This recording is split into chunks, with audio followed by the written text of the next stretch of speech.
to address the commission on matters not posted to the agenda are invited to do so. I think Sarah just went through that.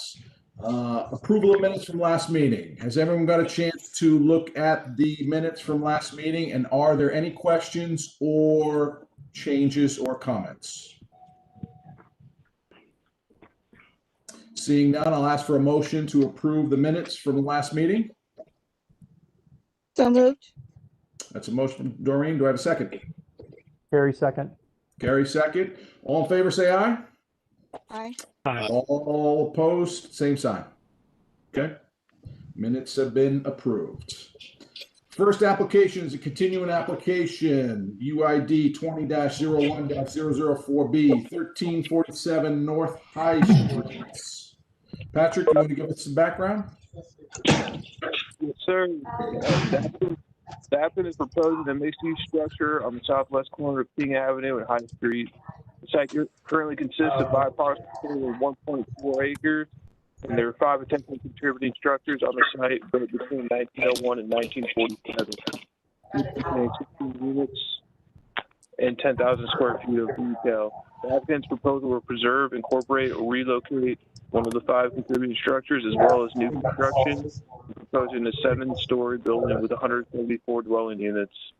The building design is in line with the concept reviewed by the board in December of 2020, and the previous and current proposal included following changes: resident requests and board comments. Reducing the height of the building along the entire southern facade to 2 stories. Additional setbacks along the west facade, so no point along the west facade is above 6 stories. Additional setbacks above the 5th floor along High Street facade to further reduce the structure along the southern facade. Staff recommends conditional approval. The University District Plan recommends the site for regional mixed use, which supports the densest developments and the highest quality development. The plan also states that the design of new construction should be compatible with nearby contributing buildings and the surrounding streetscapes. The applicant has met these recommendations with a development that is compatible with nearby buildings and streetscapes through the incorporation of existing historic structure, setbacks that respond to the adjacent properties, and activating both High Street and King Avenue through design. Additionally, the University District Plan recommends that building materials should be high quality and durable, such as traditional masonry. Staff supports the overall design of the building, but requests the applicant return with additional information on lighting, windows, doors, and landscaping details. Additionally, staff does not support the use of fiber cement paneling as a primary material, as the high quality material is a mitigating factor in the increased intensity of the site. Staff recommends approval with conditions, and the conditions being the applicant return to the board to review approval of materials, lighting, doors, windows, and landscaping.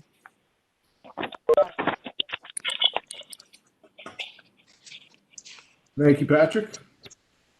Who will be speaking for the applicant this evening? Mr. Chairman, this is Mike Shannon. Brant Stiles from Subtext is here, and perhaps most importantly, it's Tim Bass, the architect. So I'll just turn it over to Brant so he can give you an update for the presentation. I didn't know if you wanted to swear us in first or. Yep, just waiting for a break so I can swear again. Everybody that's going to speak on this matter, do you swear or affirm that the testimony you're about to give is the truth, the whole truth, and nothing but the truth? I do. Okay. Go ahead and continue.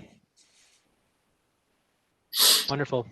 Commissioners, thank you very much for your time. Excited to be back here after the approval last meeting on the zoning. We were able to get in front of City Council and they approved that as well. So have the zoning behind us, and now are presenting to you today our updated design based on the pushes and the pools that we've gone through over the last decent amount of time to get the building to where it is today.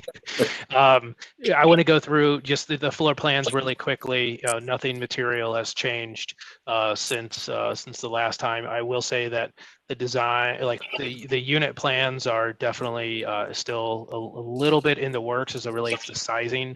What we wanted to make sure is that we had the window locations in the right place. But there's, we're still evolving. We're in the SD, finalizing our SDs right now. So there's a little bit of push and pull on the inside of the units, but the outside is not shifting. So this is the first floor. We're at 188 units. Total parking is still within the allowed variance. Still have our entrance off of High, the one-way ingress, and then the egress off of the alley.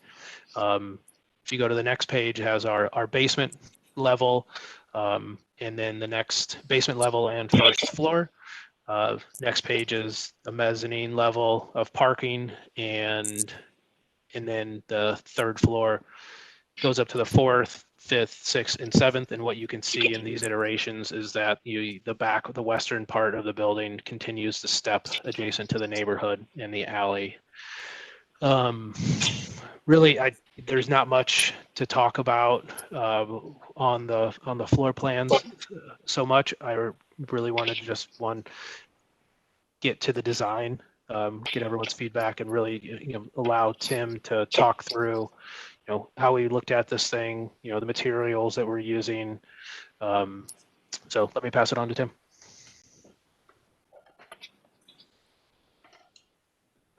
Sorry about that. Thanks, Brent. And thanks, commissioners. It's good to be here again. And it is nice to have the zoning in place and get to talk to you about final design. So the strategy for the material development of the project mirrors and was consistent with the massing ideas. Along the base of the building, we have all masonry elements from the south to the King and High, and from King and High to the alley. It's all masonry. We do above that, there's what we call a secondary mass, which is the sort of brown colored elements in this illustration, and that is a flat panel. It's a dry design type panel with an ashlar pattern at a little bit larger scale than the brick, but it's farther away. So it's sort of, the idea is that we'd like that to feel like part of the streetscape, but separate from that lowest element. And then the upper range of the building is more neutral metal panel that we really want to just read as surface and background.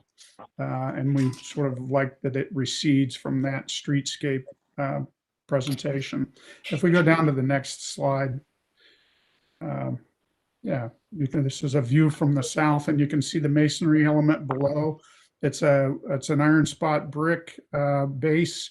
The retail element on the south is fairly traditional proportions and scale of the elements, presenting storefronts below and more of a large window above. And then the just beyond that piece, you can see the exterminator building is represented in the same brick at the same scale. And above those two is what I call that secondary mass in the sort of chocolate brown and the ashlar pattern metal. And then up above that is the lighter metal.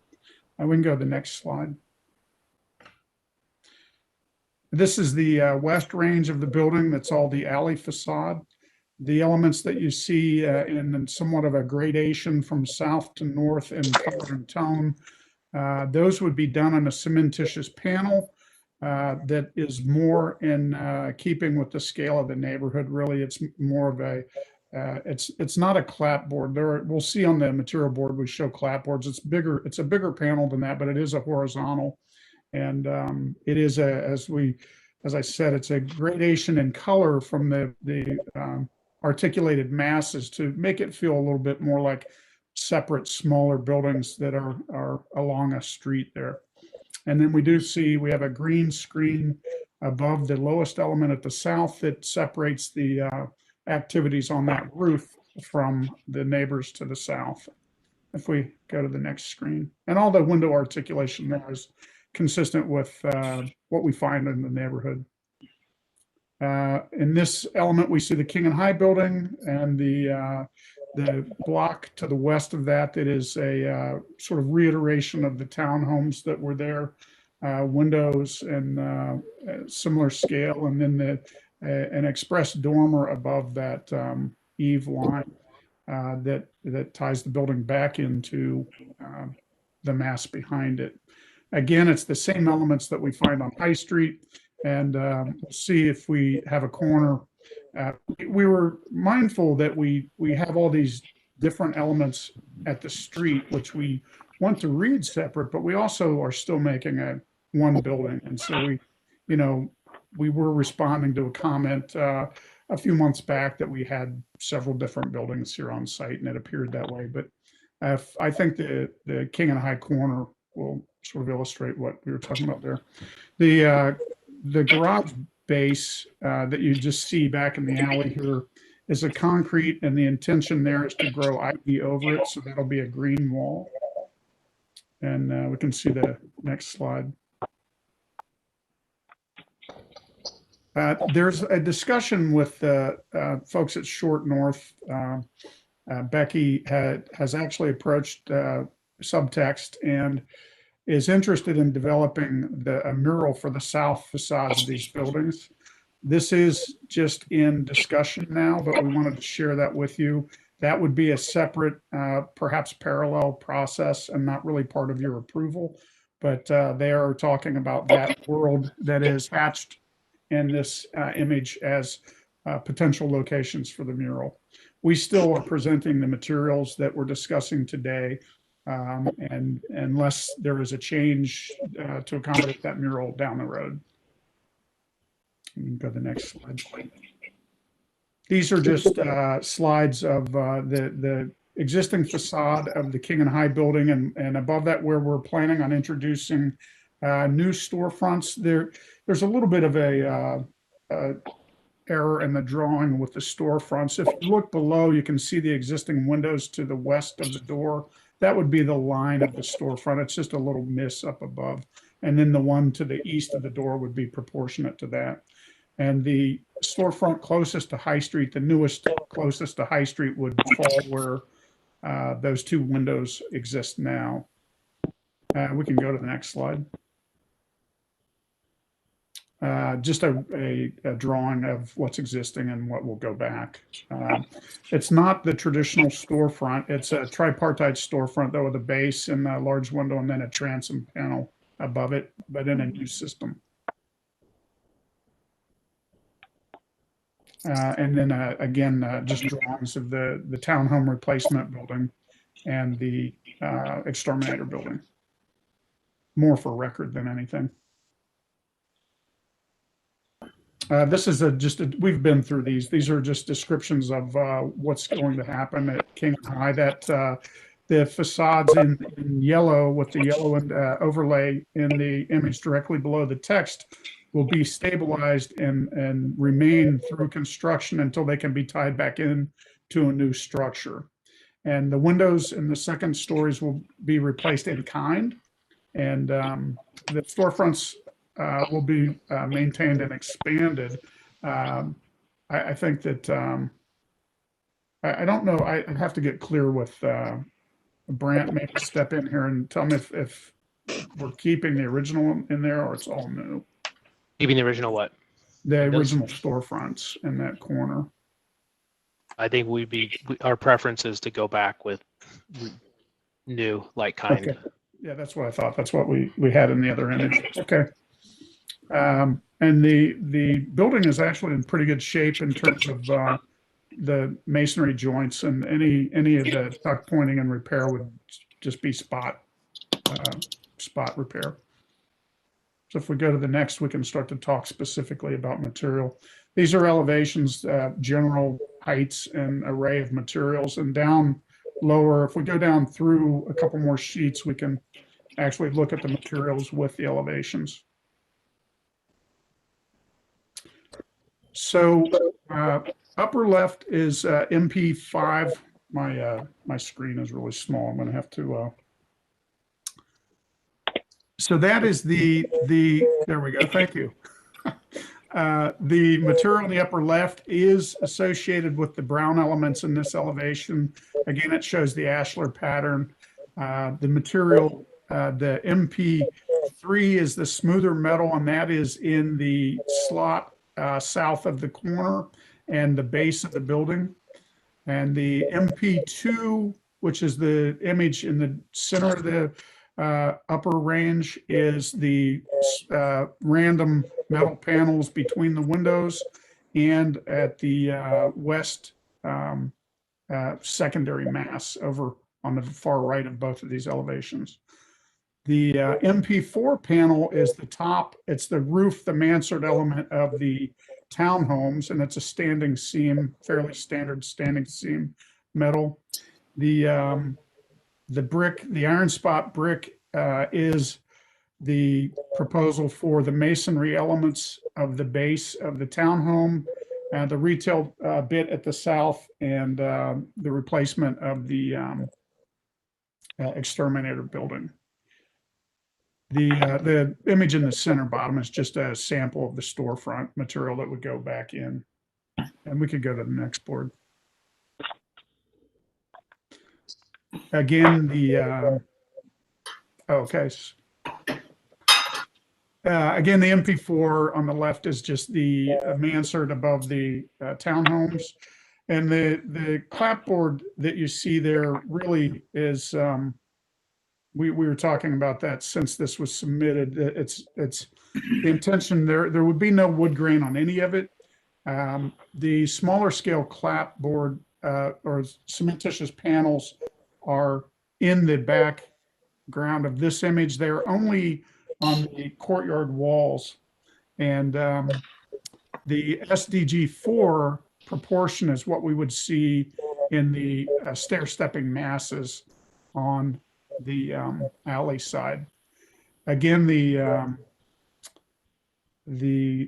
other two materials are the MP2 is just the panels between the windows, and we can see in the second from the bottom left is just raw concrete. The bottom second from the left is a wall with the ivy overtaking it, which is what we want to occur in the alley. The louvers are an example of the type of louvers that are indicated in the alley. And again, the MP5 material is the brown masses in that elevation. And again, the iron spot on the bottom right. I don't like the pictures of this iron spot brick. The brick is not that cold. If we go down to the material boards, we can actually get a better sense of that brick. It's the next. Right. So on the bottom right, you see that brick, and it's actually a warmer, it's not as cold as that other image.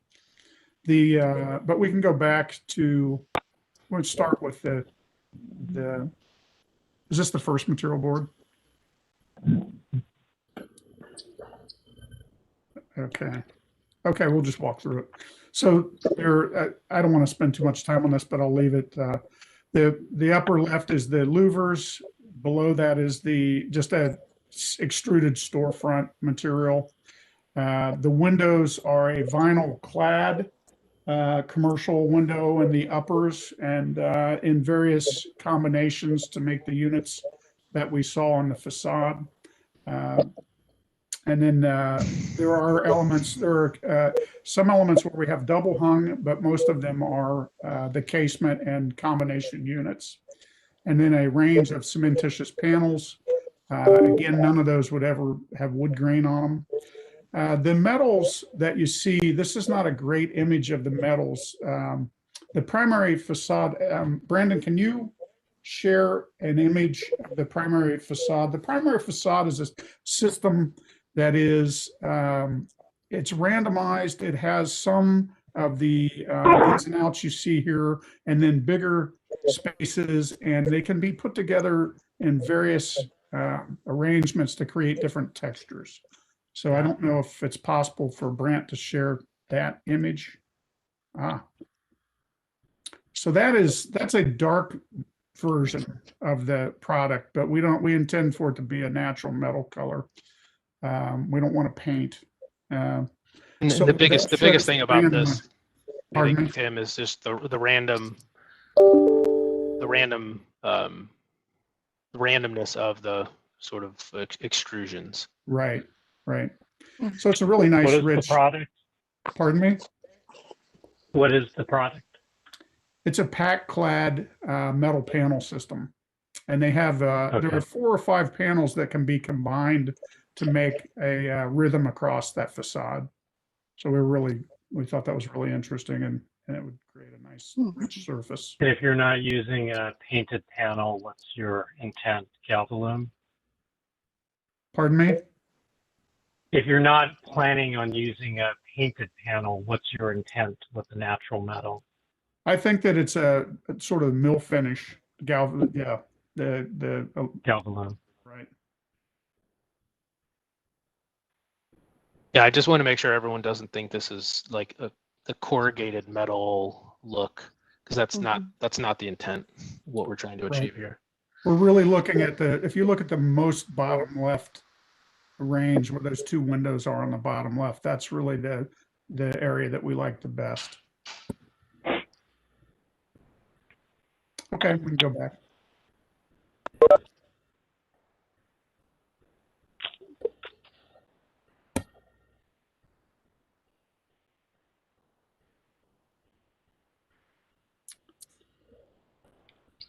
And then the rest of it is just metal panels that are I'm just having such a hard time seeing this on my screen. The MP3 is the smooth metal panel between the windows, and the 4 is the standing seam above the on the mansard, the roof type element. The MP5 will be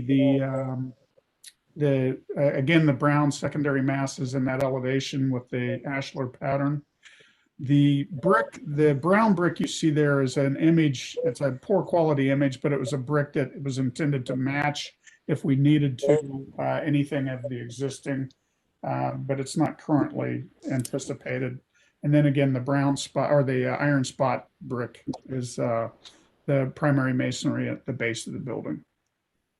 And just to be clear, this is called out as a thin brick. Is that true? No, I didn't.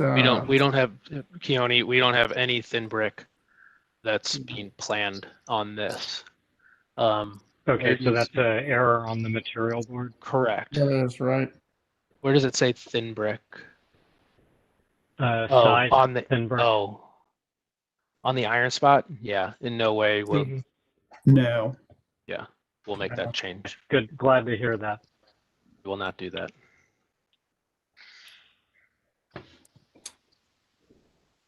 Tim, can I talk about the fiber cement? Sure, and address absolutely. city staff's comments? Absolutely. So I just wanted to address city staff's comments as it relates to the use of fiber cement panel on the building. And if you can go to the next page, one thing that doesn't do anything any justice is a project across the street from us and the application of fiber cement panel that was done in the installation on it. From our perspective, there's good fiber cement and there's poor quality fiber cement.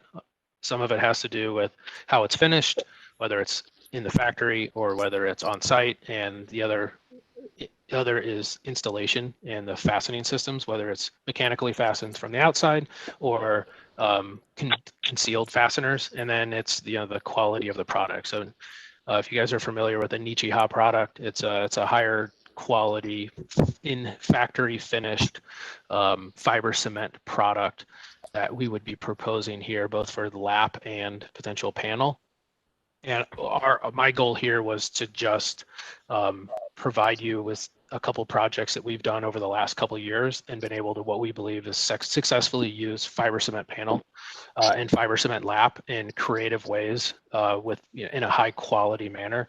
So this is a project in Knoxville, Tennessee that we did where there's the brown reddish that's brick. Everything else on this, the black on the base, the bluish in the recessed areas, and the brown, that is all a fiber cement product, all a Nichiha fiber cement product. If we go to the next page.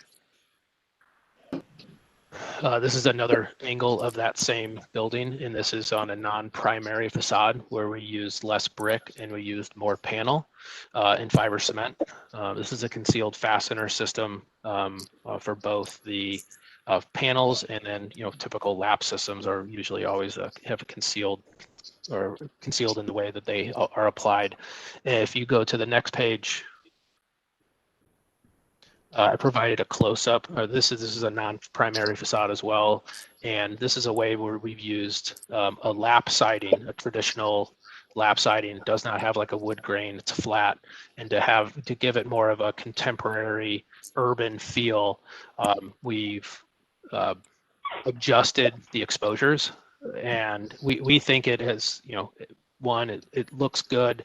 It's all factory painted, and it's not done on site.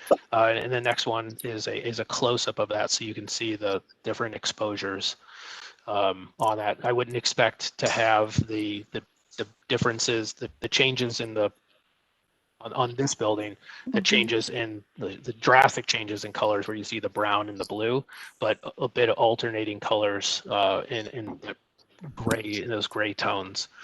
And if you go to the next building, this was a deal we did in another market. I'm not going to tell you guys where. You can read it, but I'm not going to say that name here. This was on the first floor. This was a historic renovation that we did. This was an old 1920s buggy factory where we preserved the buggy factory. New windows, tuck pointing, brought it back to its to its historical standards, and then developed around it. And everything that's on here outside of the brick that you see is a very similar fiber cement panel and a fiber cement lap. If you want to go to the next page, you can see we did the entire rear section of this is all fiber cement panel. It's all along the back of the property adjacent to a train track. And if you go to the next page, I think I have a courtyard shot. And as much as I'm not a huge fan of how this brown turned out, it does show you two different ways from an installation perspective. One has a standard exposure. The light color is a standard exposure, and the brownish color is a varied exposure for the lap siding. If you go to the next page, it's just a zoomed in image of that. So fiber cement, fiber cement is definitely a more cost-effective solution for exterior building materials, but because of the nature of being adjacent to the neighborhood, and trying to us being a developer trying to make sure we have a deal that financially works, we put a lot of dollars into the front facades, King and High, and want to make sure that the deal is still viable. So there's ways that we can apply a quality facade in more cost-effective manners. And I think that our expectations with our subcontractors and our general contractors is very high from an installation perspective, and it results in a high quality finish that definitely stands the test of time. So I wanted to share these images because sometimes there is a negative perspective on fiber cement and how usually it's installation and the quality of the product. But just to reiterate, it's only south of the King Avenue part of the building in the alley on the west facade, and the courtyard faces. So it's this is county. I don't have a huge problem with fiber cement per se, but I just want to clarify. So on the material sheet, you've got manufacturer as James Hardy or approved equal. You're saying that's going to be Nichiha instead? That's where we're proposing to increase that and go away from the Hardy. What we've used successfully is Nichiha on the panel, and for the lap, it would be either a Nichiha product or something consistent where it doesn't have the wood grain, and we can get the larger exposures, the larger widths, anywhere from 6 to 12 inches.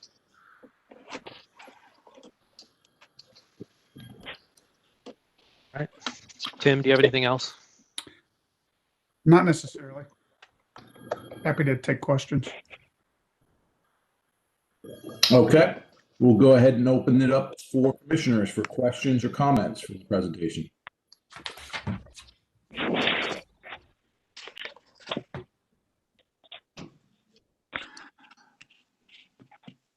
Okay, I'll jump.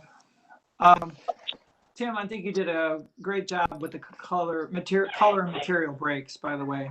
I think the read is good, which is probably the most important thing in the whole composition. I have a couple of questions and a couple of comments. Can we look at slide 17 first, please? And can you zoom in on the east elevation, please? A little more. There you go. Okay, just center it and we're good. Thank you.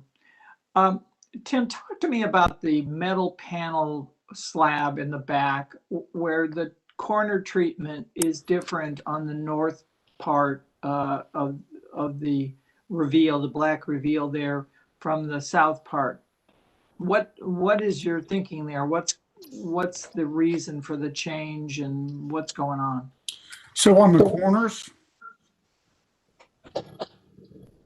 Is that what Well, you're asking? yeah, of course. They're just, you can see they're very different facades. Right. So if you go to the King and High view.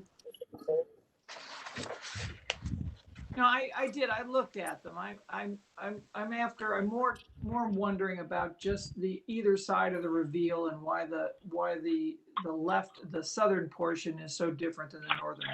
So the portion that you're talking about north of the reveal is actually proud of that south range by a couple feet. And the intention there is to just make that element a little more special at King and High. We didn't want to make it glaringly so. And so we took the same motif and sort of articulated the corners with it. To be honest, the corners were first. We had that sort of as the end of the east-west bar as it met High Street. We articulated it so that those corners were special. On that particular piece that made it to High Street was more special. And then the rest of it south of there is more of a background wing, if you will, that's recessed a little bit more than the corner. So it's just an attempt to make the corner a little more figural. But again, we're always trying to balance it against trying not to draw too much attention from the streetscape, the urban urban range. How much difference does the right portion, the north portion, stick out from the south portion? I can't tell you exactly. Can we see the perspective, Tim? Sure. Well, you guys are, I don't have the control. Page 8, Nolan, I think is what Grant I'm is not looking sure for. any of the perspectives really show it. Yeah, see, like there, I can't. Frank, according to the plan, the north wing just projects a couple feet more than the south wing. Right. I'm sort of eyeballing based on the Yeah, plan. but you know, at this scale, a couple feet's not much, and in this rendering, I don't even perceive it really, right? Do you? Yeah. Right. I'm not sure I perceive it there.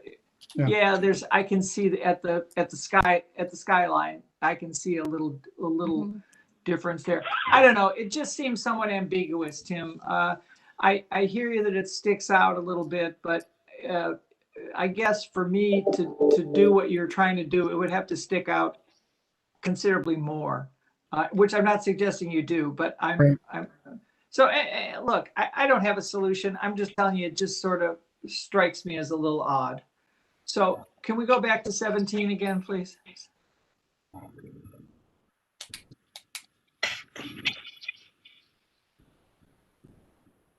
Yeah, the same blow up. There you go. Okay, now let's look at the base. You have three building, three sort of traditional building types, a brown one and two black ones. And the gap between them, the one is the parking entrance and the other is, I assume, a store. In 3 dimensions, it seems like it might be okay, but in this straight on elevation, I wonder why those bars are black. You know, it seems like you've made a separation by making these individual buildings, but then sort of muddied the waters a little bit by making those areas black. Is that all the same brick there? Is it all the Endicott? Is the black the Endicott?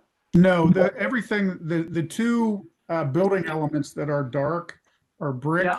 and the rest of it is a metal panel that is several feet behind it. In fact, between the center and the Okay, King all right, so Avenue the building, material is different. The material is different. material's Okay. different and it's set well back. That The, solves it. That solves it. But when I look at it here, it looks like it's all the same material. And Right. okay, But, so I mean, what real What? advantage is achieved, I guess? I'm wondering, like, I mean, to me, the basic challenge is you're dropping a really large building on the site, which we supported from a zoning standpoint. So then the trick is how you resolve that, right? And the kind of going strategy seems to be to sort of break it up into pieces and thereby kind of reduce the overall reading of the mass. But I guess I wonder at what point, like, you're getting too many pieces and the whole thing starts to be a little incoherent. Like, yeah. I'm not sure I understand the value of black pavilion 1, and then gray recessed metal, and then black pavilion 2, and then gray recessed metal, and then, beige thing on the corner. Like, the beige thing makes sense, but, like, would you be better off with a more consistent commercially scaled plinth that might, unify the street edge and resolve some, because you got tons of pieces once you get above, the second floor. You got brown and metal and fiber cement on the backside and pieces going down the edge. And it's like, it's a bit of a balancing act, right, between the kind of unity of the whole and the sort of hodgepodge of the pieces. Yeah, another solution might be to, well, you're suggesting, Keone, a strong horizontal line? I'm wondering, like a strong sort of horizontal line that's either, a plinth at the scale of the first floor or the second floor. I'm not a strong opinion either way. I mean, I certainly question the value of replacing in kind the exterminator building and the townhouses around the corner. That was my next question. We have had conversations with Denison Place neighbors, and they had the same question. That's sort of a legacy of early schemes that would be replaced in kind. And of all of the buildings on the site, I think it was one of the newer and, in my own opinion, least interesting. And so their comment was the same. Maybe that could become a similar scale to the piece on the south, and that might be that might help the issue you're discussing, where we have two more consistent pieces, and then the space between them is also more consistent. Right. Yeah, So I'm wondering if that should be it. Yeah. If you go to page 23 of the proposal, the project in Knoxville, Tennessee. Oh, I'll get rid of my line. Yeah, Hold zoom on. out a little. It has more of a consistent base. Right. I think, I mean, there are things about this that, I think the articulation could be a little cleaner. I don't love the metal trim across the top, but I think one thing this project does is it gives you a sort of consistent sort of pedestrian scale base that serves as a kind of datum for the stuff above. And I think your project might benefit from a little bit more consistency down at the street that'll allow the things above to do what they want to do. I mean, I agree with you, Tim. I think the attempting to replicate the exterminator building and the townhouses across the corner are a bit of a legacy that probably don't make a whole lot of sense anymore. Right. I I think it think would the be- townhouses are more successful though than the exterminator building Mm-hmm. because the townhouses are sort of reinterpreted. Good. The only thing I would resist there, Keone, is stretching that thing the length of the two buildings, because then it just starts to be a bigger element. If we go back to the elevation, No, I think what we're suggesting is getting rid of it. getting rid of, that's what I'm saying. That I don't mind the three elements on High Street. If the two, and they would start to imply a base without drawing it so rigorously. You know what I mean? I guess I want to add in here that I like it as it's presented, Tim, and I can understand where the neighborhood maybe raised the same question, but to me, the uniformity of the base on the other one in Knoxville was frankly very boring. And I think that one of the things I'm attracted to in the way this is presented now, and the townhouses, which I wanted a little more explanation on materials there, is that it is not like everything else on High Street. And I think that it was called a hodgepodge, but I actually enjoy the sort of building block look because I think it calls attention to the fact that this is a very urban development that is not a monolith, and it has varying degrees of height and material, and I guess to me it adds to the texture of what the whole corner should be about. That's what it was historically, and this is it reinterpreted, and it doesn't bother me. In fact, actually, my eye keeps being drawn to the redo of the exterminator building as a very attractive building. You know, the reinterpretation, Corrine, listen to me, Doreen. I'm Doreen. Yeah, well, Doreen, you know, it's your Doreen, alter ego. I don't know. Doreen, Didn't do that. that's I think the reinterpretation is one problem with it is that everything is too flimsy. All the fenestration, all the mullions, everything, they're probably about a fourth of the size they should be. Okay. You know, they kind of looked like their old buildings and had the windows blown out and somebody just stuck a big glass planes in it with some 2x4s. You know, they don't have there's no grace to these fenestration storefronts, that sort of thing. The grid, you know, on the south piece there, the grid on that sort of second floor to me is very strange that it's this even square grid, which sort of belies the whole you know, meter and grace of the older buildings. As a matter of fact, it doesn't even have much relationship, doesn't have any relationship to what's below it either. So, you know, for me, I think that there needs to be a lot more care in detailing these elements. They don't need to be made out of wood and, you know, have funny panels or anything, but I do think they have to have the weight. Yeah, I would agree with you, but I was going to say, isn't that really the level of the detailing, not necessarily as we're seeing it right now as a flat projection and just proportions.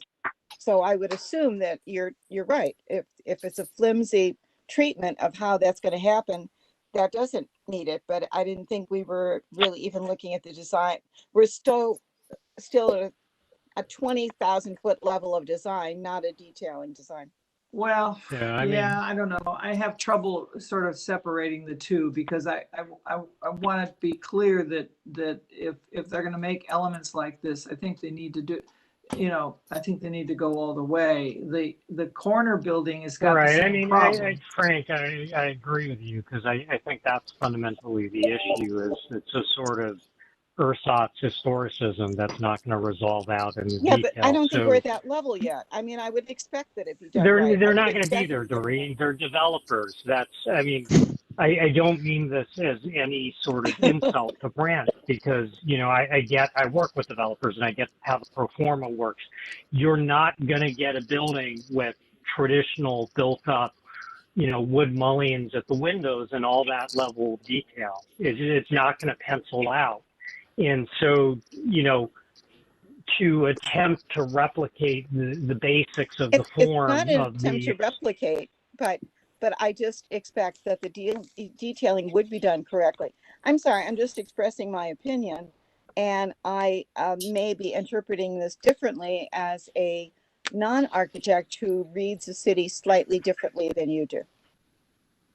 yeah, I think one of the strengths of the board is we have differences in opinions and we come at it differently. So I hear your opinion, and I respect and appreciate your opinion. I think the question I have is whether there is value in, at a developer's pro forma, attempting to replicate in some way buildings with a clear historic lineage that are not going to resolve out. I think we're speaking too much for the developer at this point. So I guess I would rather hear perhaps how Tim or the developer are taking these comments that I've made. So, although they've also said that the neighborhood had some reserve about that building. And I'd like to hear more about perhaps what the neighborhood has been thinking about this as you've been working with them.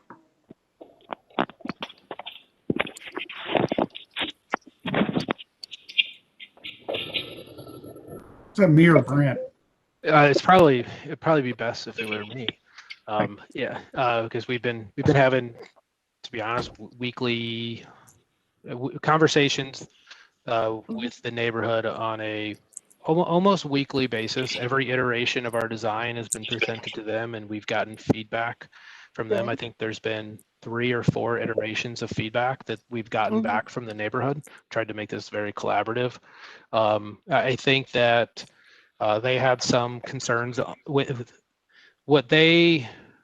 I don't want to say this is all inclusive of their comments. I think one thing that they just really want to make sure of is this doesn't resemble the project that's kitty corner to us. So I think they have some concerns on the application of the fiber cement. I can show that we can do that better. They had some concerns on the color of the base before. They suggested that we make it darker, so we went to a darker base. And I think overall they have some, preferences as it relates to, materials and colors. I think we've taken some of those into consideration, and we've definitely explored all of their comments and concerns. Some of them, I think we're not okay going forward with it because, a lot of times people give you a comment and we're not going to just make a change because the change is requested. We want to make sure it's a good quality design. So I think we've been responsive. I think that there's definitely still, we're still going to continue to have those conversations with them and keep them involved in the design process. But I think most importantly, when it comes to the design, we're looking for feedback from the UIDRB. Okay. Okay. Thank you. Welcome. I've got a question about the east elevation on High Street. So I think the only thing that bothers me about this is it's almost as though you've got 4 buildings at the street level. So you got the south 2-story, then you got the garage entrance, then the next building, if you will. I'm just bothered by the 3rd building from the south. I wish there were a way, because what I don't like about it is it's occupying about the same linear footage of the street as the one to the left. And if they were less equal, it wouldn't bother me as much. Or if the one immediately north of the garage entrance were able to extend over to the Hippie Hut building, I think it would be more successful.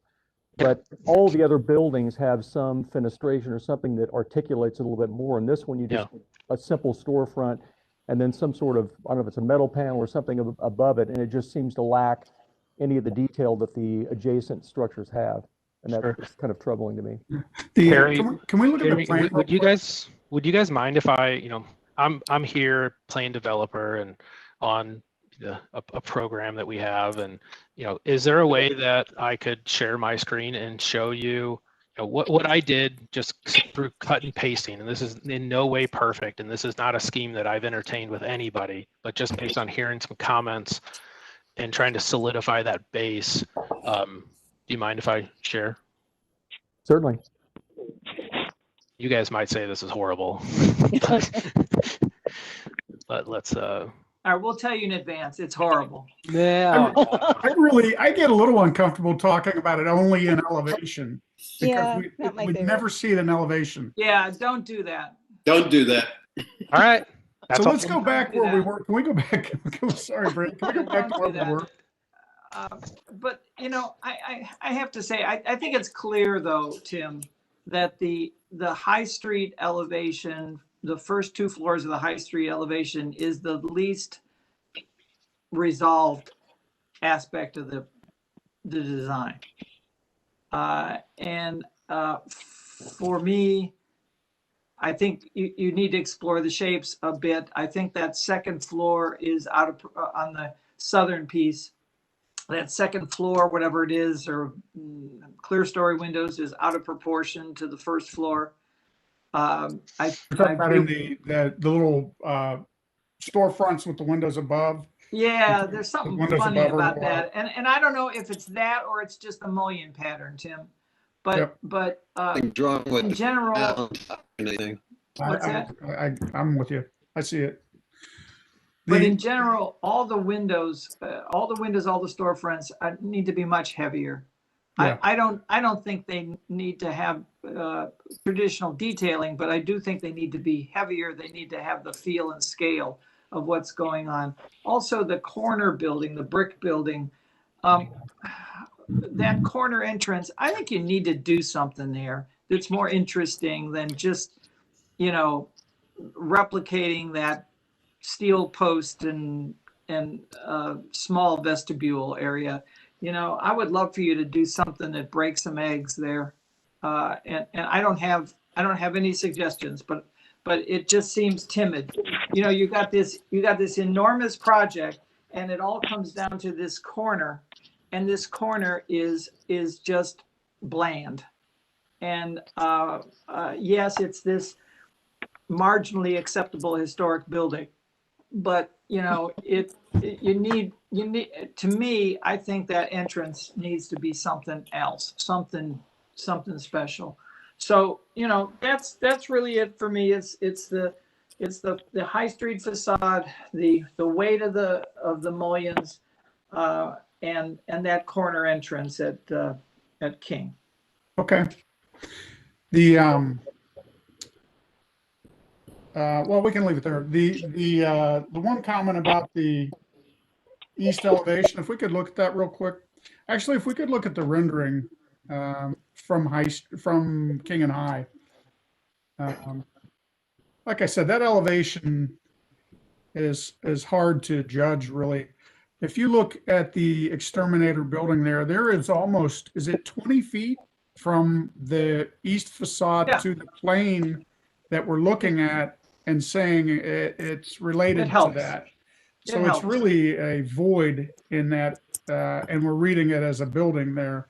So I think we can do more to share with you what that will be. That's actually, I think that is still the entrance to the housing, and it will have some articulation there that might make it more interesting and different than what we are looking at as buildings on High Street. Does it want to have a window on the north side in the Pardon? return? Does it want to have a window in the return? Do the exterminator building? Yeah. It does not. It doesn't in I this said, scheme. does it want to? Oh, does it want to? Yeah. We can look at it. But you see what I mean about the corner? I've got, Are you guys I've got all right a- on the materials, or do you want any more details there on the what? on the materials? Well, you guys- all right in what sense? Well, from the, I don't know if you guys wanted to see any additional details regarding the materials, or if the material package was sufficient. Well, yeah, okay. So let's be clear. This is a conceptual review, and in order for the certificate of appropriateness, and this will make sense to Brant and Tim, the expectation is the project is at about 25% construction drawing. Mhm. And what we'll want to see, obviously, is finished elevations, floor plans, but also, digital material boards, some typical wall sections, and some representative details. So I think this represents a lot of work and a lot of progress, all in the right direction. But if we're talking about what's needed for actual approval, there's still work to do, because I think Brant mentioned this is approaching the end of schematics, and there's some time and development left to go from schematics to CDs. I think just in terms of my comments on the project, it's a balancing act, right? It's a big building, and so your guys' strategy is to try and break up the mass and keep it from being as much of a monolith. And the balancing act is between kind of fragmenting the form and also losing the coherency of the entire composition. I guess my take is you can go either of two ways on High Street, the east facade. Like, you can sort of fragment it more so that it becomes a kind of reference to how the city used to be, which is, I think, kind of what Doreen is suggesting. But at a moment, it's a little murky, because you've got two pavilions of iron spot brick that are of the same material and two indents of dark charcoal metal panel. And so the whole thing kind of doesn't read as differentiation, but it doesn't read as a kind of unified blend. I think you can take it in either direction. I would entertain a case for either, but I don't think it's either at the moment. I would agree with Frank and Doreen that the townhouses around the corner are a little more successful in that they're abstracted from the original building. I do not love the in-kind exterminator building, which is not gonna resemble the original building. I mean, it's not the right color, for starters. And I think a certain level of abstraction would help you, not hurt you.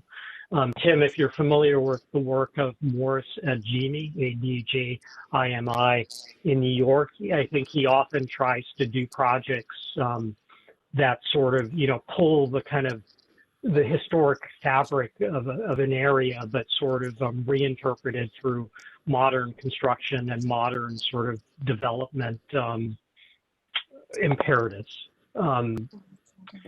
I don't have a problem personally with the fiber cement. It's to Brant's point, it's only as good a material as you use it. And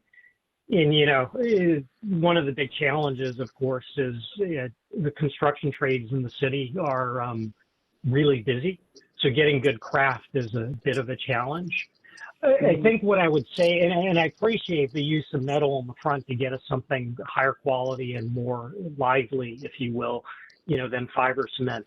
What I would say is, as you return around the backside from the metal to the fiber cement, do it in a deliberate way. Like, don't just go from one material to the other as if it's wallpaper or paint that you can change out. Find a way to return it, like architecturally, at an indent or reveal or something that makes, a little more sense than maybe is currently being shown. The only other thing I would add is, on the note of the sort of the clarity of the composition versus the independence of the pieces, is that I notice across a lot of the pieces, the windows are often the same.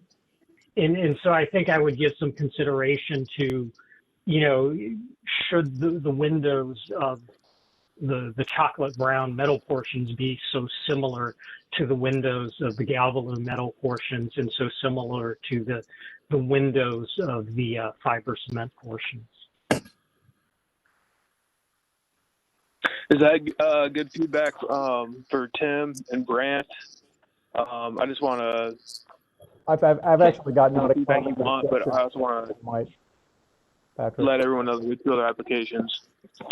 I'm sorry, what was that, Brant? Or whoever was speaking cut out. This is Carrie. So I've just got another question. I don't know what slide it is, but if you go to the view from the southwest looking northeast at the alley, so I know you've got an amenity deck up there with a pool, but you're illustrating some sort of green roof. And I'm just curious, and I don't need an answer tonight, but I'm just curious about how do you pull that off? So is that a parapet wall that's got kind of an elevated planter of some depth, or is Correct. it coming up the wall? Or I just don't understand how that section works. It's really not illustrated And I guess the same thing would be true on the garage portion. So you're showing a volume on your building section, but it's not really illustrating how that, so I don't know if that void is filled with planting soil or just how that's going to work.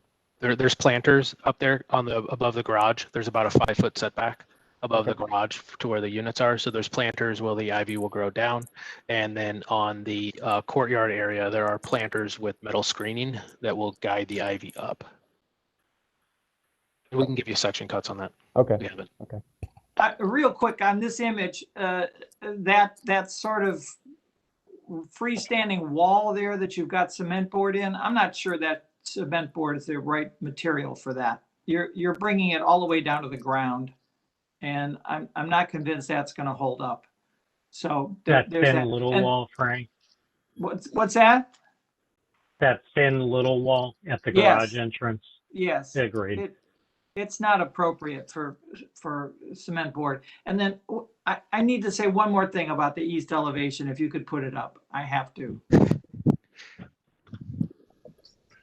Consider getting rid of the black between the two buildings and bringing down the white metal panel in the right one and the brown panel in the left one. In other words, forget that horizontal line. Just let the building behind come down above the entrance to the garage and above the storefront to that very horizontal front you got there.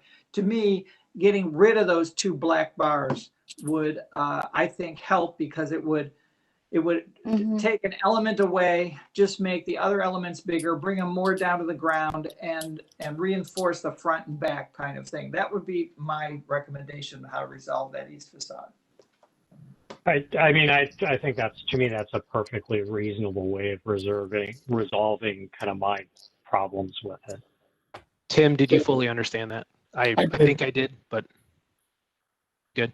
I think that was the intent, that the windows we see in this Revit model as a fairly nondescript storefront was to read black with the black metal, and so you have a black recess and that horizontal datum, and that's basically what you're looking for. So we can look no, at I'm saying don't do that. I'm saying bring the white down, bring the brown down. Right, and just make the rest. I get it. You make the rest. Whether it's to where the garage location is, Frank, you would say bring that metal panel down to the ground in the garage entrance, and then the other storefront is the horizontal line, and leave the black in the vertical. The black can stay in the vertical. Just the just down to the horizontal line across. Just down to the horizontal line across. You just want to see them floating. I get it. Yeah. Okay. Thank you. I think it's a question of conceptual clarity. I think you can go, I mean, like I said, to me, you can do either thing, but the problem is you're not doing one or the other particularly clearly at the moment. You either build a plinth and it's a real plinth, or you're emphasizing the sort of separateness of the pieces on High Street. And I think either is a reasonable approach, but it's a little muddy right now. And so I think Frank's suggestion is a good one to kind of clean up the, to sort of, emphasize the sort of pavilions, if you will, and then let the background stuff be the datum. That makes sense. Thank you. Thank you. You guys got anything else? We do have 2 more applications. All right. Well, thank you for your comments. Hopefully you got the feedback you were looking for, and we'll see you next month. Thank you. Thanks, everybody. Take care. Thank you. Next case, UID 20-10-003, 88 East 9th Avenue. Patrick, give us the lowdown. Yep. So this is coming back for the sake of brevity. I will just go to the staff analysis, but staff is generally supportive of the proposal. Additional information will be required at the time for the request for action, review for consistency with the plan recommendations.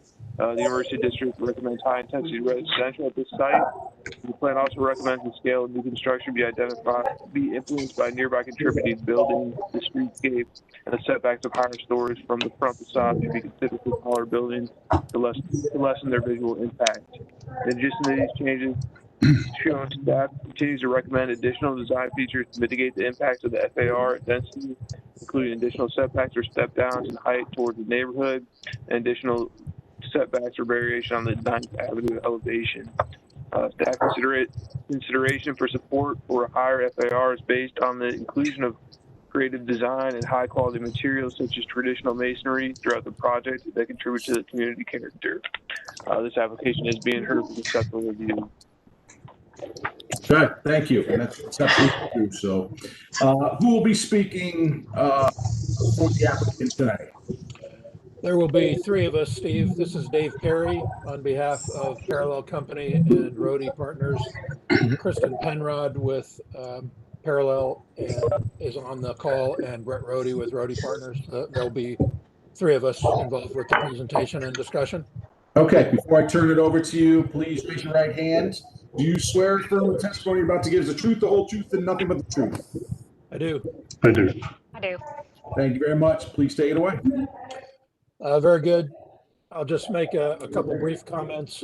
Quick update on the zoning process. We appreciate your support of the zoning last month, and that has the rezoning has since been heard by the Development Commission and was recommended for approval unanimously. And I'm working now on getting the rezoning and variance ordinances to City Council.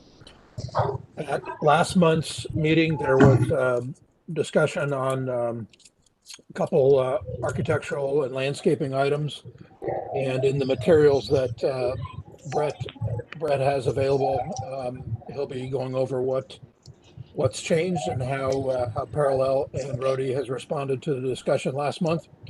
And if you can see fit to do so, we would appreciate getting to a concept approval with this discussion, so Parallel can turn Rohde loose to get to that, get started on the CDs and get to that 25% level that advances the project substantially. So thank you. Yeah, and this is Kristen Penrod.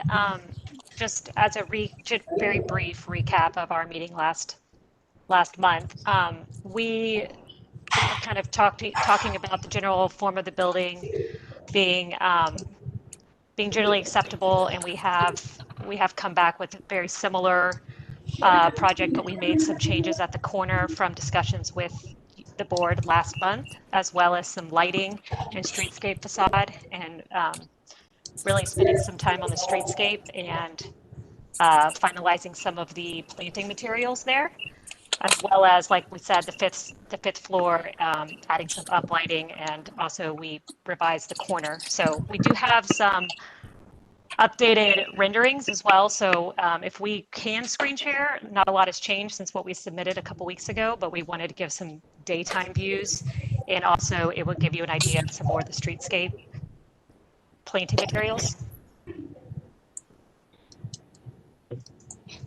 I think Brett's going to screen share. Okay. Yeah. So I'll share my screen here and walk you through some of those changes.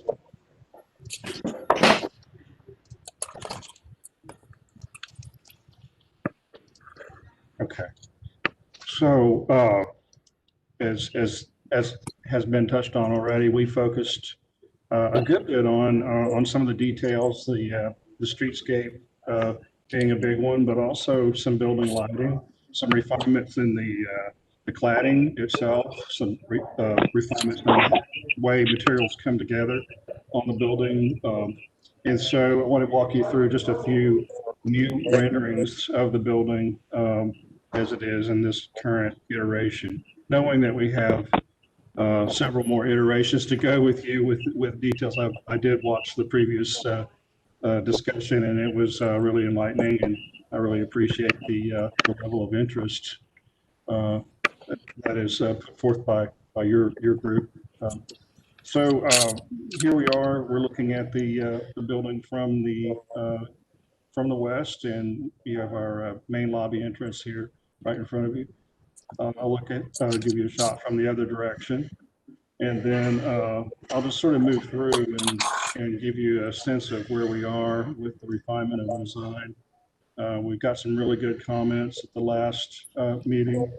One of those comments really had to do with an interesting idea about lighting, which we're pretty excited about. So here you see at the top of the at the top of the fourth floor. We've introduced a pretty subtle kind of linear light that will be just enough to kind of introduce a little bit of glow on our very interesting roof form.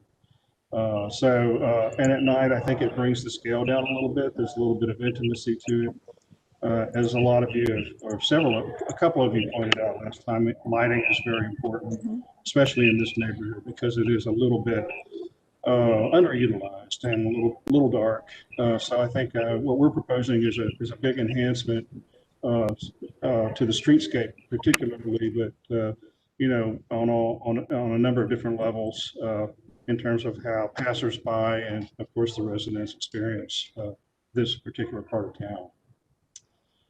So I think, yeah, looking just briefly at the landscaping, we've come a long way with that, working with our landscape architects in KSK. And so if you have any questions about that, species of trees and so forth, we have all that information ready for you today. So with that, I'll open it up to question. I want to just reiterate our idea is make a contemporary building with a kind of an old building feel, but without being historicist. And I noticed that there was some discussion about that challenge in the last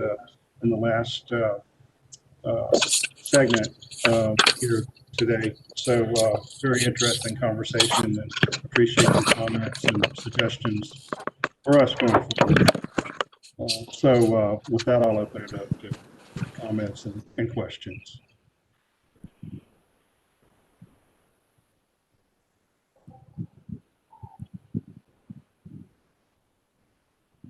Any questions or comments from commissioners?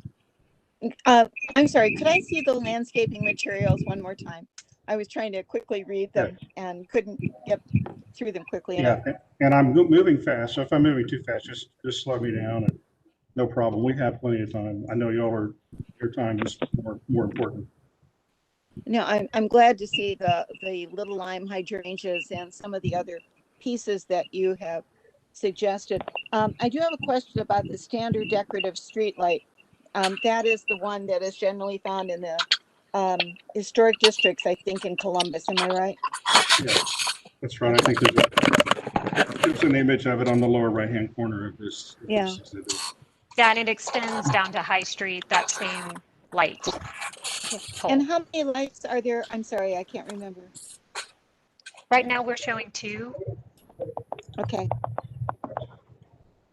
No, it's nice to see some materials being used that aren't overly used every place else, that you've got some interesting pieces there. Thank you.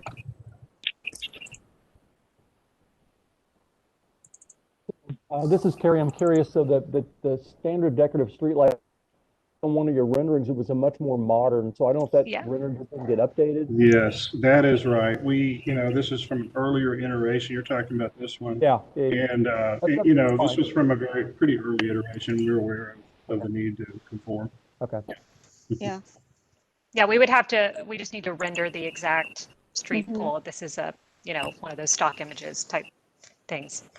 Thank you for rendering the other one. I mean, I guess my own, and this is just a personal thing, I'm not a big fan of the green-based Zelkovas. I just have never had great luck with them. So maybe one of my former workmates at MKSK has. So we can argue. Yeah, Terry, on that note, how do you feel about lily turf? I mean, as far as I can tell, your former colleagues use it on every project they ever do. Yeah, I'm not going to bag on anyone like that, County. So I was just going to say it tends to be a very popular ground cover, and just leave it at that. Yeah, I hear it's indestructible, and I think that's why they like it. Yeah. I mean, in a setting like this, get some measure of abuse. I mean, you tend it needs to be indestructible. Yeah. You tend to go for things that you feel pretty confident about. I mean, actually, go ahead, Doreen. Oh, I'm sorry. I was just going to make the wisecrack that it's hard to find plants that eat beer cans. Otherwise, we could go for that. So. Right. So, I mean, aside from my green vase Zelkova, that's kind of a medium-sized tree, and I think long-term, I think you want a real shade tree. Mm-hmm. So, I mean, lot of different ones that I think would perform well. There's a lot of improved elms that will get considerably larger, and I think they're probably a little bit tougher as well. And again, even though I think I might have mentioned this on a previous call, even though there's not parallel parking on the side, which tends to beat the crap out of a tree lawn, there will be some measure of people cutting across that, and that will get salt spray and all sorts of other stuff on it. So that's my only suggestion, is to rethink the street tree. So. Okay, no, we'll look at other species. Okay. I actually don't know this one very well. I am trying to leave it up to the Ohio experts on what goes well there. So I think that one does well, but we'll look at the elms, I think you said. Yeah. So, okay. Other comments? I got a couple minor questions. I mean, overall, I think the design is nice. I think through the resolution of the design, you completely, convinced me that it's appropriate in terms of bulk and mass for the site. And I appreciate just kind of the general aesthetic that sort of makes a nod to historical fabric without, regurgitating half-digested historicism. One question I have is, what's your intent on the windows? Are they operable? And if so, what are you planning on using? Because right now they kind of render as big sheets of glass. They look very nice, but obviously if they're actually going to open, they might change. Right now, we're not planning for operable windows for the project at this point. Do you really think that's the right choice in the time of climate change? That means your occupants are going to use the building mechanical system year round. True enough. And Kristen, do you have any insight into it as far as the use of the building, or what if I know in other climates it always doesn't work out, but in your climate, yes, it could work out very well to have operable windows. But Kristen. Yeah, we're gonna study that a little bit more. We do it two different ways. Even if we have operable windows, we're gonna have to have restrictors on them. And so from an outside air intake, from our MEP's perspective, it's not going to provide enough. That's not gonna reduce the size of our ductwork or anything in that regard. So that was part of the reason that we started looking at the inoperable, is because the operable, like I said, we really aren't gonna be able to open them more than 4 inches. Yeah, I mean, that's sort of common. I guess I would suggest it's more quality of life for the occupant. I mean, depending on the window, even with a restrictor on a nice day, you can still crack the window and rely on natural ventilation and turn the thermostat down. But if the window is not operable, you have no choice. And it strikes me as a little irresponsible in the days of climate change to basically bake in 100% mechanical year-round. I mean, I get the whole mechanical engineers, fresh air intake code, yada yada yada. That's if I could interrupt just for a second, we do have terrace doors that are operable. So not on every unit, but on quite a few. So that is, that for those units at least, that's a great way to get some fresh air. Sure. Yeah, and I think Keone, to your perspective, I think you have a very good point. And what we would like to do is study the windows. We're actually going through that pricing exercise right now with our contractor because of the look, and try to achieve whether they're operable or inoperable.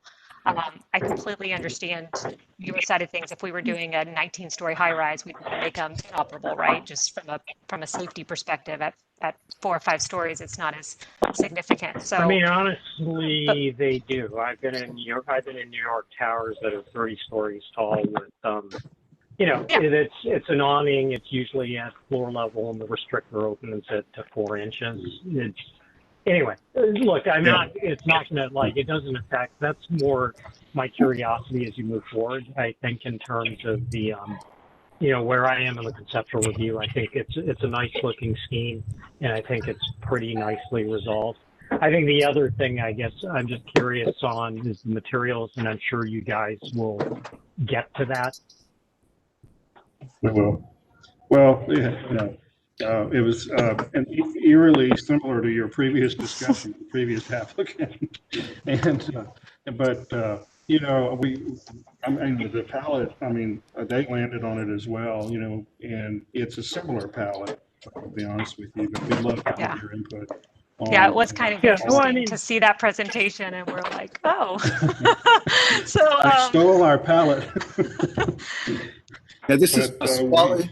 If we could go back to the windows. Is the driving force on the windows that the utilities are included in the rent, or your tenants paying? We do it different ways, but and what's typically done here is that the resident will pay for the electric, and that's how we have it assumed here. So I really think it's a really good point that you guys are bringing up on the operable versus inoperable. We just need to study it with the look. I think that's, Keone, your point, right? Yeah. If we can achieve the right window that's operable, I think that's a good idea to continue to get some fresh airflow. Well, then thank God we're not in Texas. That's all I got to say about that. I thank God we're not in Texas every day, even a year ago. Yeah, we don't understand how to drive in the snow either, apparently. So I have one question. The top floor units in the living spaces, are the ceilings high to reflect? Yes. Okay. They vary. So vary. why does the window pattern not reflect that? It's a good question. Let's look at a close-up. Well, they do vary. So you'd end up with No. Height. Yeah. So Frank, you're asking, like, where we do have high ceilings, we could take the windows up higher. Or there could be a transom or whatever. I don't know, but it just seems like you have an opportunity to break this horizontal line that keeps, marching down. You've broken it with the roofing. Why not take advantage of that and have some high windows in that space? I think it's worth looking at for sure. I think one concern I would have is just there's a lot going on up here. I mean, it would need to be done in a way that's fairly controlled. I guess that's the word. So that we don't add more kind of complication, to the roof design, where it sort of tips it over into just sort of, too much. But yeah, I think it's worth looking at for sure. Okay. Could we? Yeah, just knowing that there's certain places we're going to have those windows at that height, so we'll just have to look. We'll just have to study it.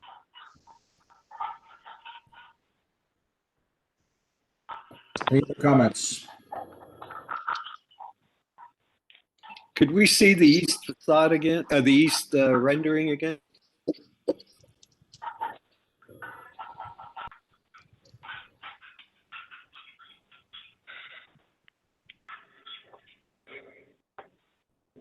Does anybody remember the height of the sliver building that's being constructed? Is that 3 stories? 2 stories. Thanks. No, wait, you're right. It's 3, Pasquale.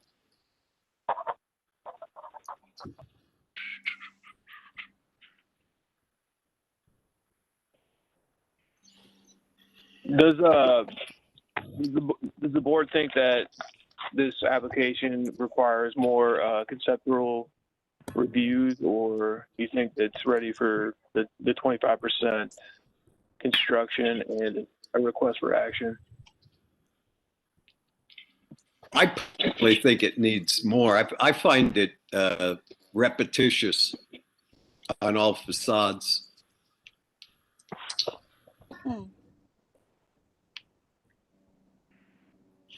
That's just Frank, my what do you opinion. think? What's that? Frank, what do you think? What do I think? I think that this project's run its course. I think you should just finish it up. I do too. That's what I think. I think they're far enough along. I'm okay with it. I mean, like I said, I think the resolution of the massing is pretty good. I'm interested in seeing the materials, the resolution with the windows, but I don't have any issues with it at the conceptual level. I think, I'm sorry. I think they'll do their. I misunderstood. You weren't asking for final approval. No. No. Okay. I misunderstood. My apologies. All right. Man, no, just joking.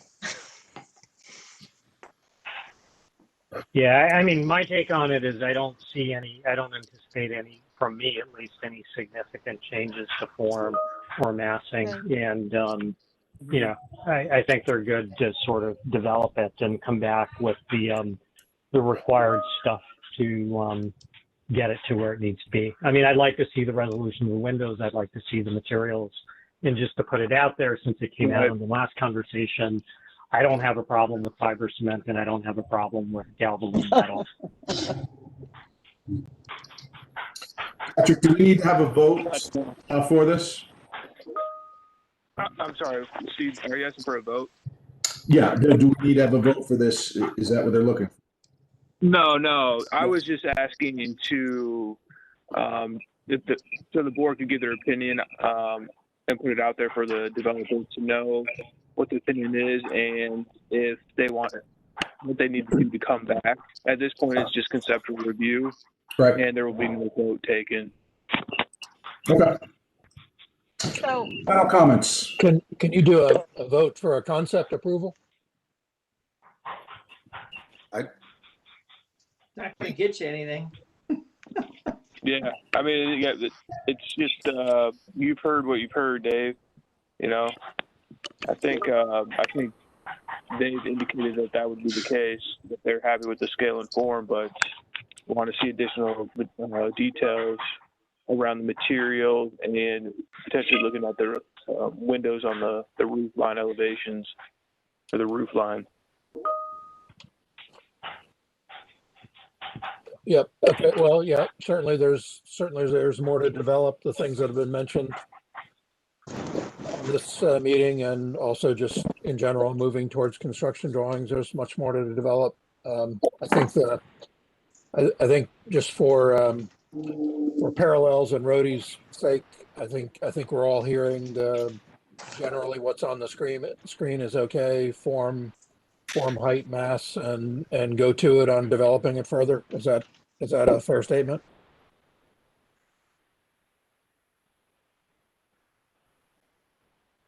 This is County. From my perspective, yes. This is Carrie. I agree. Yep. Thank you. Agree. Mm-hmm. Yep. Move on. Okay. Very good. Thank you. Thank you. And Thank one you. last question before, can you rattle off, Keone, the items you want to see on the next submission so that we can make sure we address those? I think you said finished elevations, material boards. Yeah, for certificate of appropriateness. You know, roughly, and Rhodey will understand this, you know, roughly drawings equivalent to about 25% construction documents. So floor plans, elevations,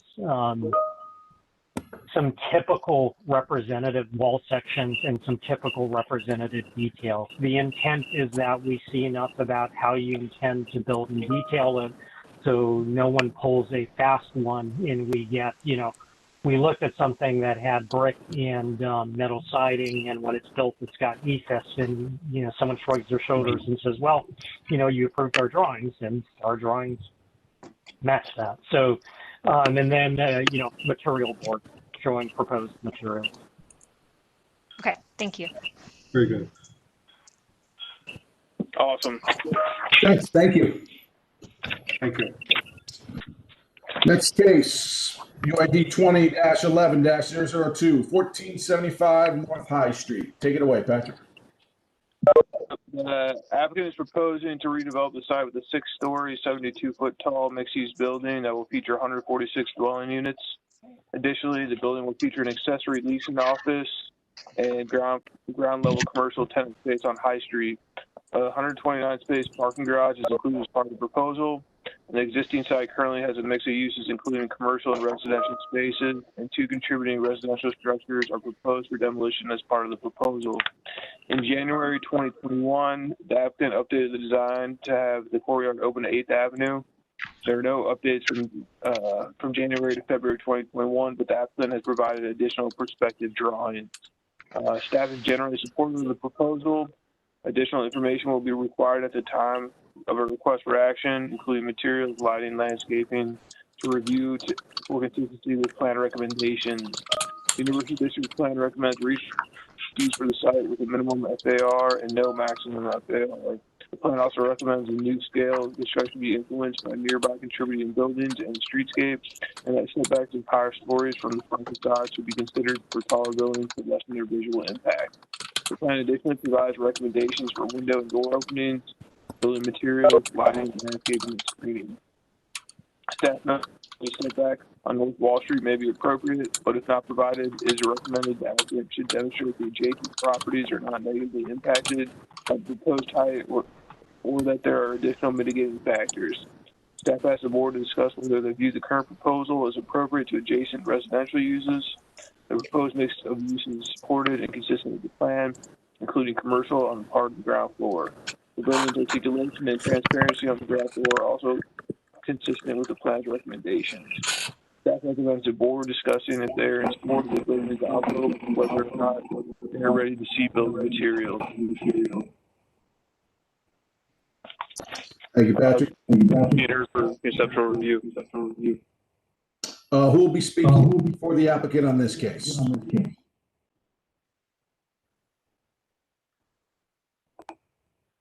Okay. Everyone who's going to speak on this, raise your right hand. Swear from the truth, the whole truth, and nothing but the truth. Yes. I do. Yes. Okay. Go ahead with your presentation.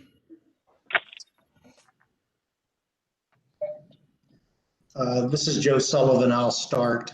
Again, thank you for allowing us to come back before the board. And we do have more information in the time frame to submit something that had allowed us to refine the level of detail.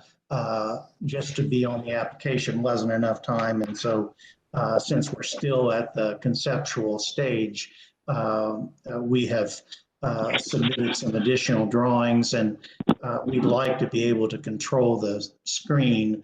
John Stevens, principal with our firm, will articulate the changes that we have gone through to provide additional information, and then we're interested in your feedback. So I'll turn it over to John. Thank you. I'm going to bring up the screen to show the drawings that we've revised since the, as Joe said, we submitted some drawings earlier in the month. So just a moment.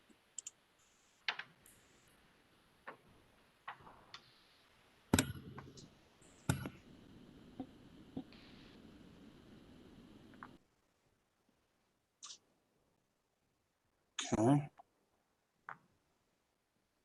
Let's see here.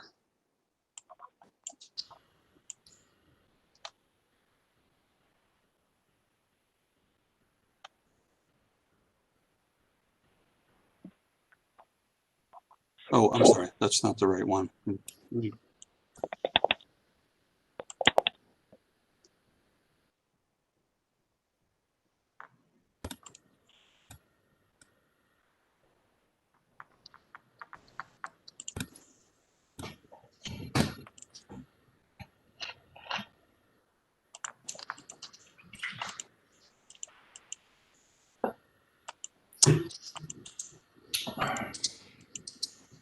Sorry, I'm having some difficulties here.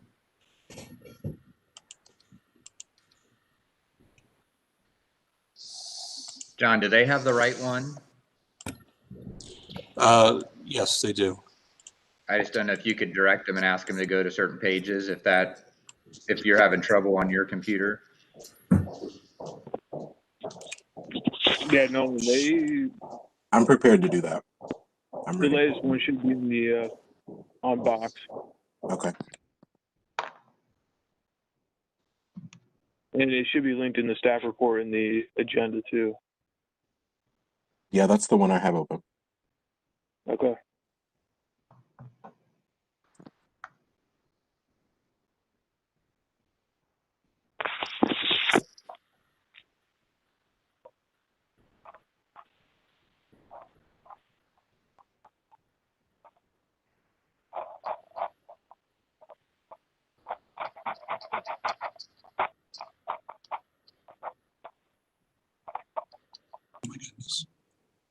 Okay, so this is Patrick sharing then?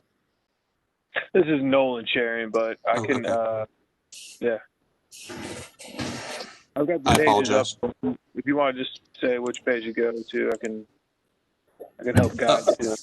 This is fine. This is the first page of the presentation. So some of the we've been working on refinements to the concept in terms of how the skin is being detailed and some constructability issues as well. So a couple of the things that have revised since the earlier February presentation are on the high and eighth corner, we've worked on how that sixth floor is working in terms of integrating with the bump out elements, and been working on how all of those bump out elements turn the corner and are expressing themselves consistently as a sort of a carve out at the corners. Overall, from the January presentation, the only balconies now that occur on the High Street elevation are at the corners. And so that it creates a little bit more simplicity in the form of the bump outs. And so there's been some rearrangement of the bump outs on the High Street facade, because we've, without balconies, there were some plan adjustments, and so there's been some reconfiguration of those bump outs on the High Street facade. On the 8th Street facade, you can see that the elements that are flanking the courtyard. Perhaps we go to the next image now.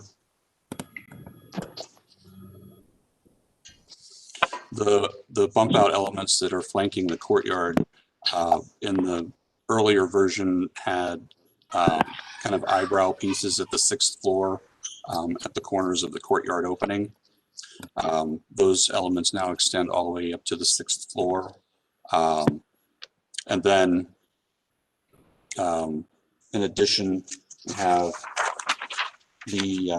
we've been studying the 8th Avenue streetscape, and we've got some images from our landscape designer further on in the presentation to show some more detail on that. But we're proposing a wall that creates a space that is in line roughly with the courtyard opening, and then that wall would have a lattice framework on it that could be have vegetation growing on it. So it's creating a little bit of a gathering space at that break between the two facades. We've also studied the openings into the garage at the 8th Avenue streetscape, created some openings that flank that green wall to let the wall read more of as an object. And we've got additional openings on either side of the west, the entrance to the building on the west facade. John, maybe it'd be good to just clarify that those are not storefront. Those are screens, right? That's correct. On either side of the green wall, those are transparent screens that are not glass. And then on the west door, at the door is storefront, but then on either side flanking the openings are a mesh as well, or a screen. One other element that we've been studying is the actual articulation of the panels on the bump outs. The windows within those panels, previously we were showing exterior casing around those windows, and we've simplified that so that the panels actually butt up against the window frames to create a more to sort of increase the abstract geometric quality of those elements.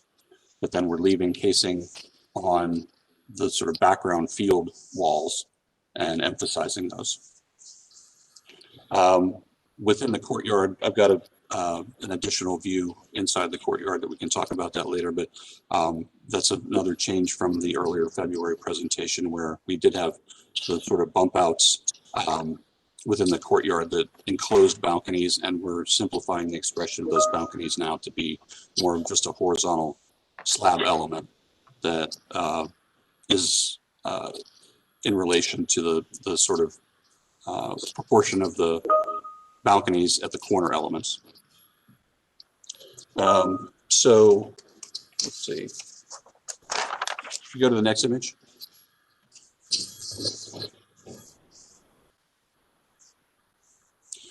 So I realized as we were reviewing these images that and in the January submission was requested to see the Wall Street elevation and the north elevation, and we had the Wall Street elevation worked out. We neglected to include it in the package, so apologize for that. But this is the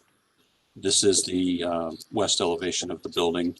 Again, we have the corner elements that create bump outs, and but then there we have two vertical stacks of balconies that are simple horizontal projecting planes with no enclosure to them. So they're simply a recess into the gray background wall. We've also started studying the street level elevation at the garage along Wall Street, sort of extending those lines down into the elevation of the garage. And on the left side of that, on the street level, we're in continuing conversation right now with the electric providers to see what we have to do to get the transformer and electrical equipment on that corner. So that's what those voids are on the left side. And one thing I think, add for the reason this elevation is treated differently is, obviously this is an alley.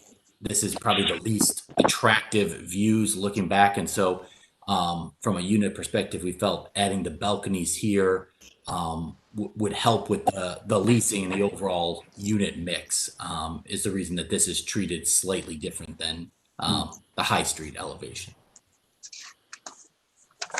Okay, you go to the next image. Pasquale, do you have any drawings or photographs of what's opposite that, what's on the west side of the alley?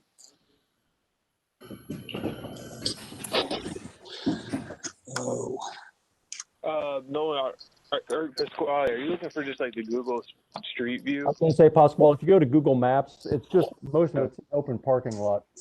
Yeah, it's not. Open parking lot. Thank you. Okay, so this is the view from the north, from High Street. A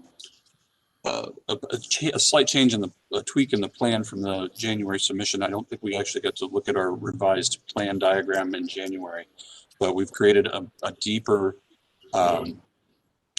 recess in the center that's not quite as wide as the January plan diagram, and so that allows us to create a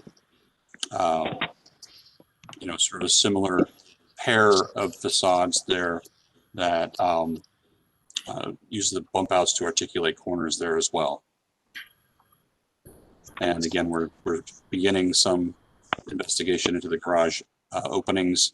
One other element on this facade that's a minor change is on the bottom right. We are looking at a small projection on that elevation to provide an elevator lobby for the move-in elevator that's on that side of the building. So I think that's well, okay. Then the next image is the courtyard. So the courtyard has become a simplified in the fact that we don't have the sort of bump outs that are occurring along High Street, not the corners of the building. It's more of the sort of slab horizontal elements that are similar to the slab portions of the balconies at the corners of the building, on the exterior corners. And then next image. This is the image from Pod Design showing the concept for the streetscape along 8th Avenue in more detail, showing how there is a lattice structure or a framework that would support ivy, greenery growing along that wall to create a little bit of a gathering space again, and emphasizing the gap, the space between the two facades. And we've also extended the sidewalk out to the curb from the entrances to the two facades to sort of reinforce the residential rhythm of the sidewalk there.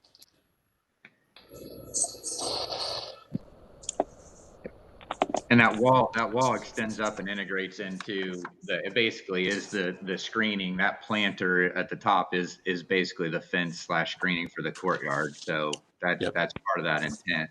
Yeah, it becomes a planter at the top, which is acting as the guardrail for the south edge of the balcony or the courtyard.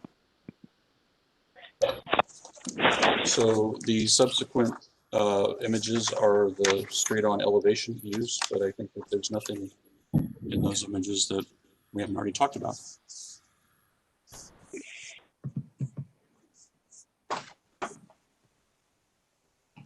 So Joe, if there's anything you want to add, or are we open it up for questions? One thing I would note that in eliminating the paste or wraps on the windows, on the bump outs, we went to larger windows in those areas. And part of that, we're trying to get an effective proportion for the panels and how our joints worked out. And those areas are predominantly living rooms. There are a few cases where they're not, but in most cases they are. And going with the larger glass for those living areas we felt was appropriate. So that was the one thing as far as, so we do have two different window sizes than on the project. And so other than that, I think our concept is fairly consistent. It's just more refined than where we were at the previous application. Okay. Let's turn it over for comments and questions from the board. Yeah, this is Kerry. I'll start out. So, Joe, I'm curious on the north elevation. It looks like from level 2, that's an accessible patio for the, how many units are there? 1, 2, 3, 5 units. Did you consider maybe having 2 more levels of patios so it occurs on floor 4 and 6 as well? Because I was looking at the buildings across the street are actually really handsome old brick buildings. So it's actually, it's a nice view. And it may be redeveloped someday, who knows? But for right now, it's certainly not an objectionable view. And I'm just wondering if you considered having additional exterior space for a couple of the other floors on that elevation. We could certainly look at that. Those units are our smallest units, the 3 that are fronting that. And in order to create the patios, we'd have to expand that out. Part of what we're doing is allowing, because we have separation discussion with the property line, trying to get more glass in those facades. We can certainly look at that, and there may be a possibility of bringing that out and still bringing the wall out and still creating the recess portions. It has the terrace at the first level that we don't know what the long-term aspects of that site to the north are going to be. And by creating that recess, we in effect created corner units from the 2 corners, one facing High Street, the one facing Wall, and then the 2 that kind of turned in and faced that space, so that if down the road there's another building that would be in proximity, we'd have some relief from that building. But I certainly understand your point of possibly looking at some balconies in those units, and I think that's something we could consider. Well, I guess the only disadvantage is presumably if you extended a roof, even if you had a 3-story, it would darken the windows a bit, especially since it's the north elevation. So that might be one disadvantage to it. So I just didn't know if it's not a do or die thing for me. I'm just curious if you thought about it. Yeah, and Joe, and there was a fire code, right, too, on the openings for the windows is why part of those were set back. We have a percent of openings that were allowed by code. And I think, Carrie, your last point of doing something that might create a recess or create a roof would further put those in shadow. Yeah. So I actually think kind of what we have makes sense, leaving the, not creating the recesses there so that we end up with as much light as possible in those units. Yeah, I get it. So my next question, I'll just hog the floor for a moment. So your illustration of the south-facing courtyard, is it the intent that that's an accessible amenity area? Because I'm seeing on your floor plan that you've got patios on some of the units, and then it appears from the larger corner units, the interior corner units denoted as 2, that there are doors that lead out there. So I just didn't know if that's a publicly accessible area, or, and even if it's not, what do you plan on doing with it? I mean, I'll answer that.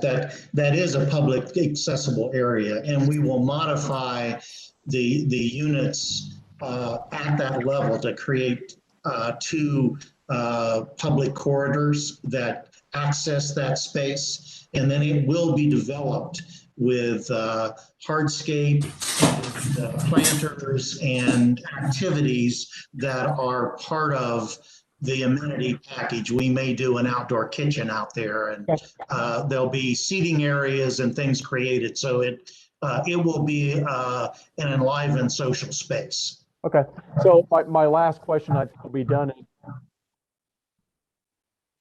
It's the one that shows the kind of green wall. So I guess my question on that is that a green wall? Because the rendering looks like it's literally a green wall, not just vine. So there's no right answer. I'm just curious. I mean, I get the fact that I think on the screens for the garage to the south, to the west of that, that appears to be some sort of meshing, kind of disguising the garage. But on the section that basically comes from the courtyard down to the ground floor, is that a green wall, like a green wall, or is it vines growing up some type of wall? It is intended to be vines growing up some type of screen that is pulled away from the wall. Okay. And so that the screen in itself would have interest even when the greenery goes dormant. Okay. So that was the intent. And obviously, this is at the very early concept stage, and it has to be developed. Okay. And Carrie, we're still studying too the lighting with that, so that it is not just a one season type wall. Okay. Yeah, it's going to be backlit, Carrie, is kind of the intent. That's why those panels are pulled off the wall. Okay. Is that so hopefully we can get some backlighting between the panel and the brick, and then maybe we even paint the framing, an interesting color that complements the building or something. Okay. Good. I just have general comment about what I see. I appreciate all of the effort that has gone into all the refinement here. Working it out. It's one thing to have an idea and a design, and then it's another thing to turn it into something you can actually build and actually pay for. And you've obviously spent lots of time doing that. I go back to I don't remember if it's the original scheme or the second iteration, but Joe, you'll remember that I for one, and I think others complimented you on the direction and design of the project. I can only liken what I see here to the difference between the original ideas, which and I don't mean this as an insult, I'm trying to describe that the original ideas were couture, were high fashion. This is knockoff. This is department store knockoff. It lacks any of the original vitality, life, concept of the original. And I look at this today and I wondered how we got here. And how we got here is just what I started to say, and that is through refinement and refinement. I would implore you to go back to the original designs and say, what can I do with what we have here today that does acknowledge all of the realities of building a building. I understand that.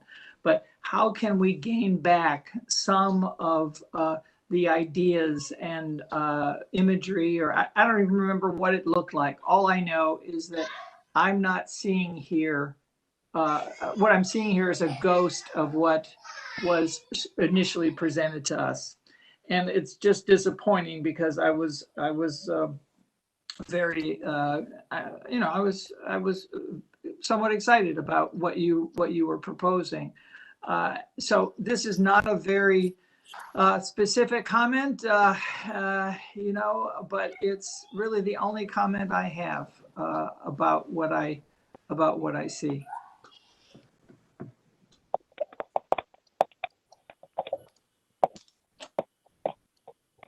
Other comments or feedback?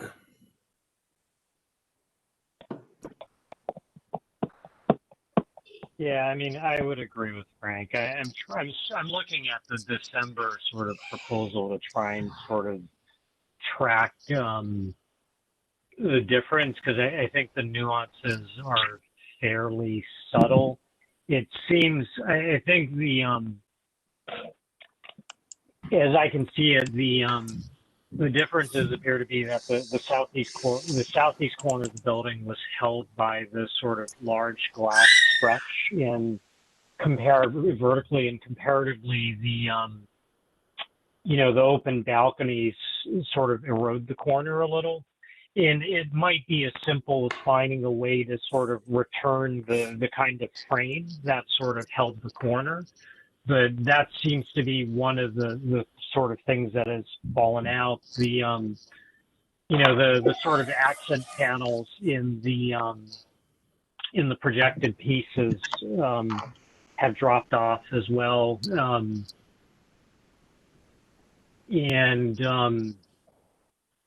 I think I want to say the previous scheme was a little more regular. I think maybe part of what held it together was the sort of comparative evenness of the windows. Like they were all about the same size, and so the balance of glaze to solid was reasonably close. And comparatively, it seems like this scheme, like, as you start to refine and wrestle with constructibility, that often happens. You lose a little the vitality. I guess I agree with Frank. I don't know exactly what the specifics are and what the fix is, but I think it's certainly worth revisiting the previous proposals to see if you can, pick up some of what was in those. Is there a way to pull up last month's Well, I would rather see one of the first two, the original. Well, So what I was going to say is last month we brought in a version that everybody was very excited about, which is really just a slight difference to what we're looking at now. And Joe, please jump in here, but I'm not fully understanding why we got a real positive reaction to that last month, and we're not this month. And I'm not saying anybody's wrong. I'm just saying I want to understand. Because I think last month, a good part about last month, I think that's when you flipped it, right? I think a good part of that was we were excited by the change in the scheme. That's my memory, at least. I don't remember anything else.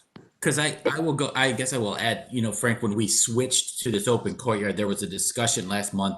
The reason that the corner element changed with these balconies was before, when the courtyard was open to the north, we had a solid facade that went down 8th that we could keep the pattern going. And when we opened the courtyard, that corner glass didn't quite fit as much. And so we thought we had a positive reaction on the corner balconies and carrying that concept through.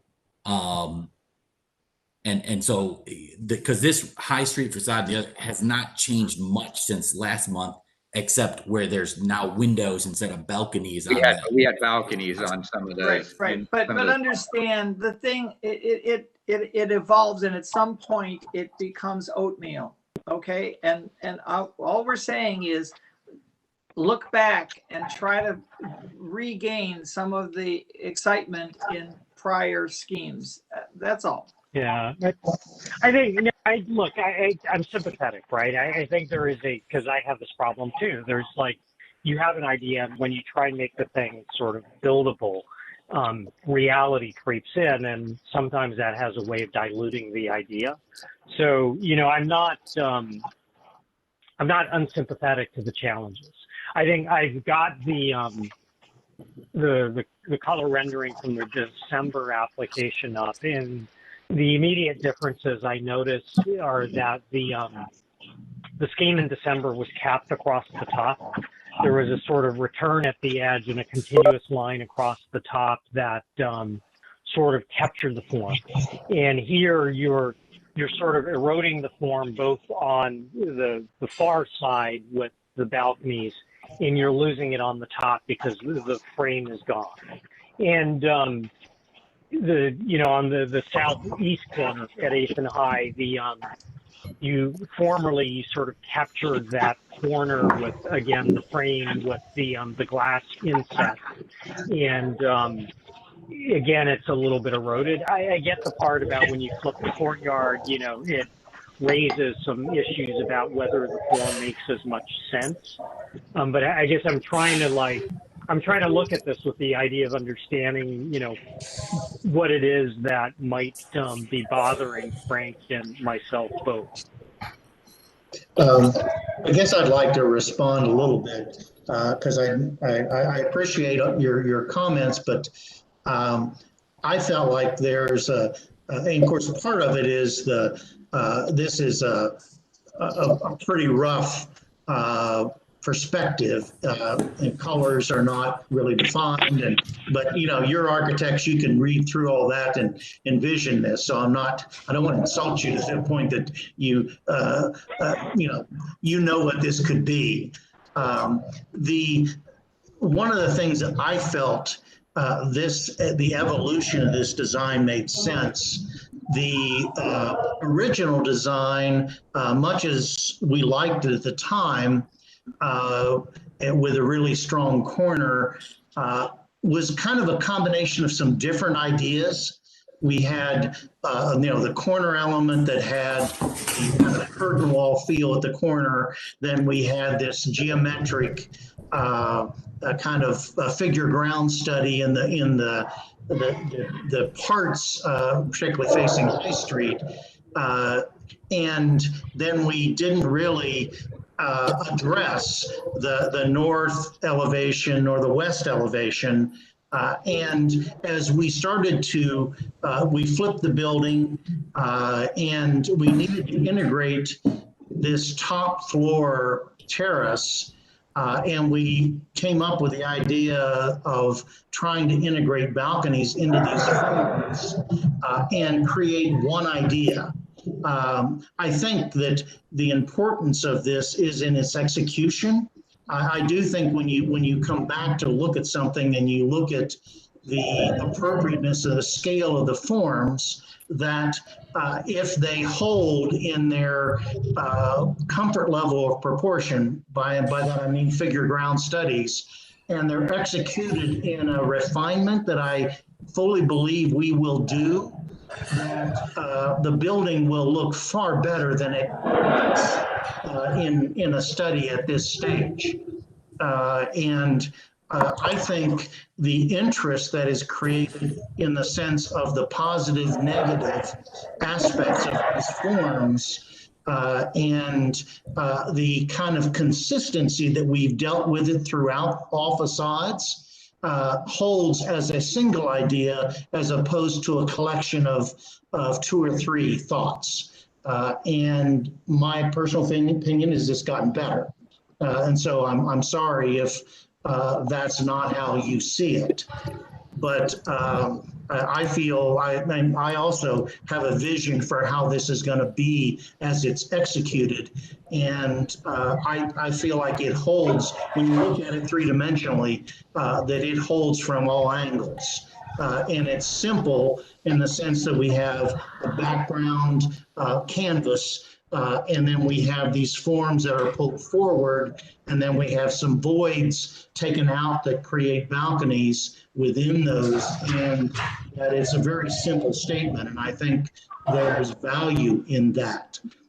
So I don't, I get a little nervous about watering down the idea of trying to go back and create something that I think would be going backwards with what we're trying to accomplish. So I'm interested in your response to those thoughts. Well, Joe, I don't think we're asking you to go back. Okay, I think we're saying that there was a vitality in the beginning that we seem to have lost, and part of that is maybe the as you, I think you said, you've taken the ideas and evenly distributed them, you know, throughout the building, and you know, we're not giving you at least I'm not. Fiona's giving you more specific maybe comments, but you know, I'm not trying to tell you how to do it. I'm just saying, you know, I believe it has gotten to be overworked a bit, and would benefit by just giving it a half hour of thinking about you know what your ideas were at the beginning, and is there something that was lost. That's all I ask. Frank, if I could just ask, because I again, you know, 30 days goes by and I want us to spend our time in a productive, positive way. I'm sure we all do. I don't know if there's any way someone can pull up last month's version, because if you looked at this exact picture, Frank, and Joe, tell me if I'm wrong here, the subtle difference, maybe it's not so subtle, but there were balconies in some of those bump outs along I remember that. High Street, but everything else was pretty much the same. Maybe the arrangement's a little different, but the big change, or what I would consider a big move we made here, was you're not getting a positive negative of the recess of the balcony and some of those bump outs along High Street, because they're now just bump outs, that you don't have some that return back as a balcony. That's the significant move, Joe. Is that true or not? Look, pull up the damn rendering. It's pretty obvious if you pull up the rendering. Well, it's not, Keone, that rendering is from 2 months ago. January 2021. It's in the and December folder too on Box, Nolan, if you're able to bring that up. Okay, give me just 1 second. Yep. I will respond. The other change was that we developed the terrace element on the southeast corner of the building, and that was just kind of a placeholder in the previous renderings, and we've created an outdoor space, and then there's an interior community room that then flows out to that, which we feel is much more resolved than it was in earlier studies. I mean, it's fine. Look, I'm not distressed the way Frank is, but I am trying to understand what changed. I think it's a reasonable building. I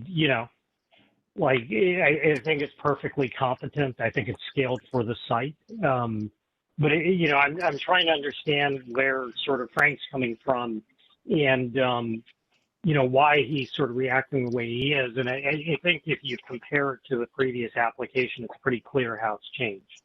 But Keone and Frank, this image that's up here is the one we came in a month ago, and you guys gave us real positive feedback. At least that was our understanding. And so I'm just trying to understand, Frank, specifically with you, how do you see this and react differently to this than the one you saw today?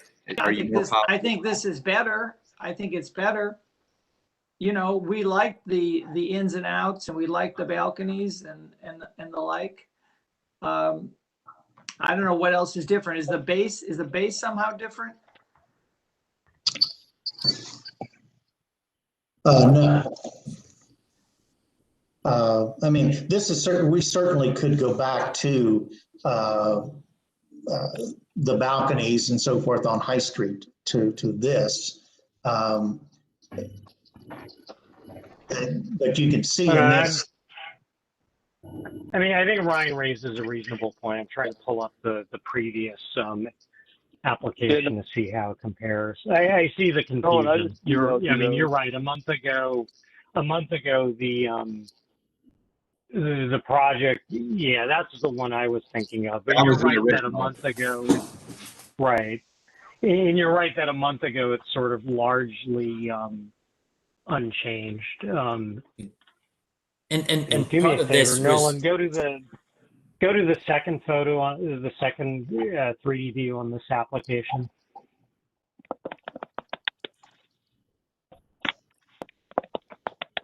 On this one, not the previous one. I'm sorry, could you say that again? The second. December 2020. no, from February. I meant the second image. I'm just trying to compare last month to this month. Oh, gotcha. I mean, I hear the point the applicant is making, which I think is a completely reasonable point about the consistency of the feedback from month to month, and that, you know, it's a bit of a surprise to have something that 1 month seemed fine, and then the next month the feedback changes. Yeah, probably wouldn't have thought of it, Keone, of going back that far. It just sort of tripped over, you know, it just sort of, there was a tipping point for me. I mean, I think, I guess my perspective is, if I compare last month to this month, I would agree with the applicant that the changes are fairly minor, and that, you know, one is not significantly improved or worse than the other. So, you know, I will, my observations relative to the previous thing remain, but I think you're right. Like, we looked at it a month ago. You showed us something pretty similar to what you're showing us today. And given that there was no strong objection a month ago, why should there be a significant change in direction this month? That's true. That's true. Can you flip back to the current one again, please? And one thing that I'll say, you know, Frank, to your comment, you made a great comment that the execution of materials is very important. Okay. And so as we've looked at the simplification or this building, we've spent a lot of time on the materials and want to spend the money on the right materials. Right now the plan is not to use hardy, it's to use some quality materials to pull off this execution. Okay. Can we go back now? Can you flip back again, please? Okay, here's some nuances. Look at the variety, the different thicknesses of the white projections, right? Some of them have a thicker thickness, and others are thinner. So there is more variety on this facade, not just in the fact that it has balconies, but also the white portions have different thicknesses. And it's an interesting, it's a much more, to me, a much more interesting composition than the one you brought us today. I think that is a result of the when they're balconies, then the height of the windows vary because of the balcony, and so you end up with some thinner pieces. We could certainly study going back to something that has more of that flavor. This was, you know, there isn't a right or wrong whether or not we include the balconies on High Street or not. But in this particular case, where we had the balconies, we had to particularly if they were adjacent to each other, we had to have the wall extensions to create the separation. Yeah, So, yeah. and this, I felt like it was resolved, but once we eliminated the balconies, then those elements that connected those pieces went away. So if this is something that you feel is preferable, then that's something that would be kind of up to Avenue Partners is do we want to go back to something that's a little more this direction for the High Street? Yeah. facade. And I apologize for suggesting you go back to the original. I see this is clearly better than the original. But I do think it's also better than what you've shown us today. I don't know, Keone, what do you think? Yeah, I mean, I sort of, it's a sort of subtle nuance. The today's scheme is kind of more regularized, which makes a certain amount of geometric sense, but that might also be why it's less interesting, because the sort of, you know, the odd sort of differences in the previous scheme added a little bit of interest that one might find a little less expected. Like this month's schemes is just a little too resolved. Do you know the painting Broadway Boogie Woogie? I don't. Okay, it doesn't matter. Well, it doesn't matter. Anyway, Piet Mondrian, 1947. Google it. Yeah, there you go. This is a little more Broadway Boogie Woogie. The other one, the one you showed us today, was just a little too regular. But so take it for what it's worth, Joe. Nobody's gonna deny your building. Okay, it's not. Nobody's telling you got a bad building. All right, it's just that we get attached to these things a little bit, and you know, that was a comment. Okay. Okay. Well, so taken, and we'll continue some study on some of the elements of this compared with where we are and. As we move forward. Yeah, you know, just break a couple eggs. I would agree that there's an important point there, and you should look at the painting, because what you'll see is this kind of clever game and the slight shifting of proportions, right? Like the scheme today, like the regularity of the sort of pop out things, the way it's a kind of consistent grid, like it's completely resolved. But in some ways, the resolution is working against you because it's a little less interesting because it's resolved, right? Like I think that's, you know, that's sometimes one of the things about architecture. Like the best stuff is the stuff that isn't quite 100% resolved. There's like little bits of odd things where it doesn't come together, and that's what gives it life and interest. So, I mean, I think there's a kind of reasonable point that Frank's making that. You know, you might look at the difference in the two schemes and bring a little bit of that sort of variance back into the scheme. I mean, I agree with Frank. Like, we're talking nuances, right? We're not talking sort of big quibbles with kind of massing or, you know, placement of balconies or stuff. So this is really just like fine tuning the concept and, you know, trying to get the best building you can out of it. You know, within the dictates of budget and schedule and everything else you got to deal with. Those are valid points. I appreciate that perspective. We certainly would we want Broadway Boogie Woogie for sure. So. Did you look it up? Did you look it up? No, I haven't, but it just sounds good, Frank. So yeah, I will look it up. Okay. I think that wraps up this one. Thank you. Thank you so much. Thank you. Thanks. And finally, doesn't look like we have any staff approved applications. Do we have any new business? The only new business would be that there has been code violations put in for 2700 North High Street.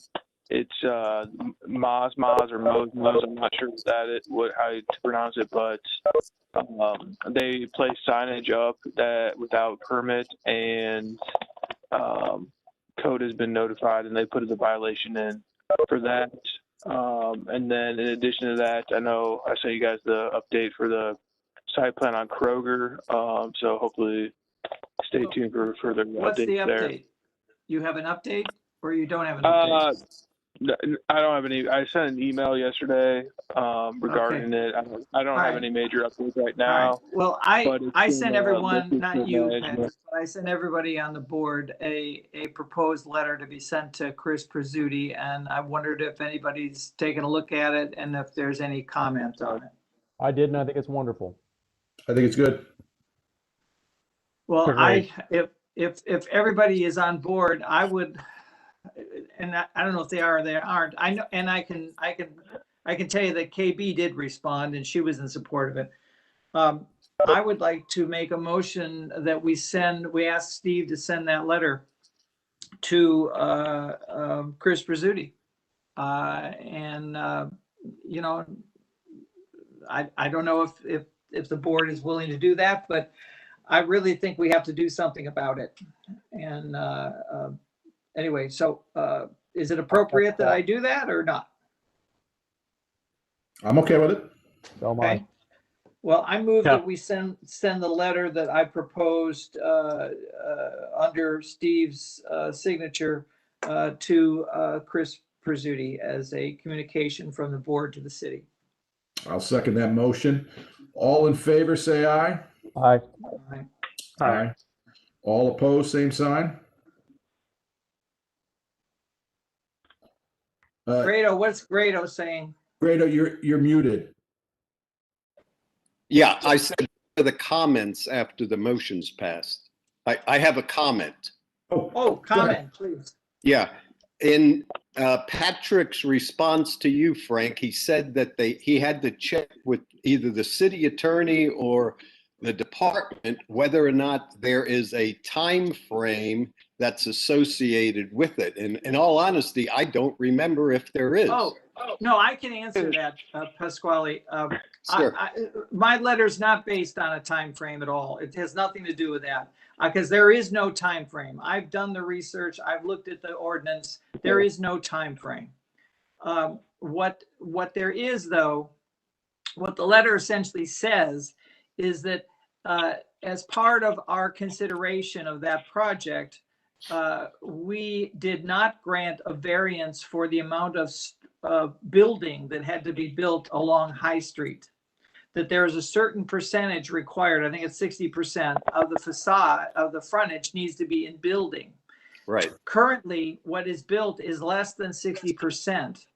So our expectation and what we approved was something more than 60% that included the building on the corner. So my claim is that they are in violation of the code because they built a building. They didn't complete it and never received a variance to have less than 60%. Gotcha. So it's another way at it, Pasquale, than the timing. And honestly, I think the thing is just to try to put them in non-compliance and force them to try to get a variance. And then they'll have to come before the board and then we'll have a shot at them. That's it. Okay. Any other comments? Okay. Motion is passed. We need a vote. Steve, you get a vote on that. We got the first and the second, but I just want to make sure that everyone votes unanimously on that. Or okay. All in favor of the vote, say aye. Aye. Aye. Aye. I think that was unanimous from everybody on the call. Thank you. Thank you. What I can do is print off the letter, sign it, and then I'll send it to you, Patrick, if you want to send it to them. Or do you want me to send it directly?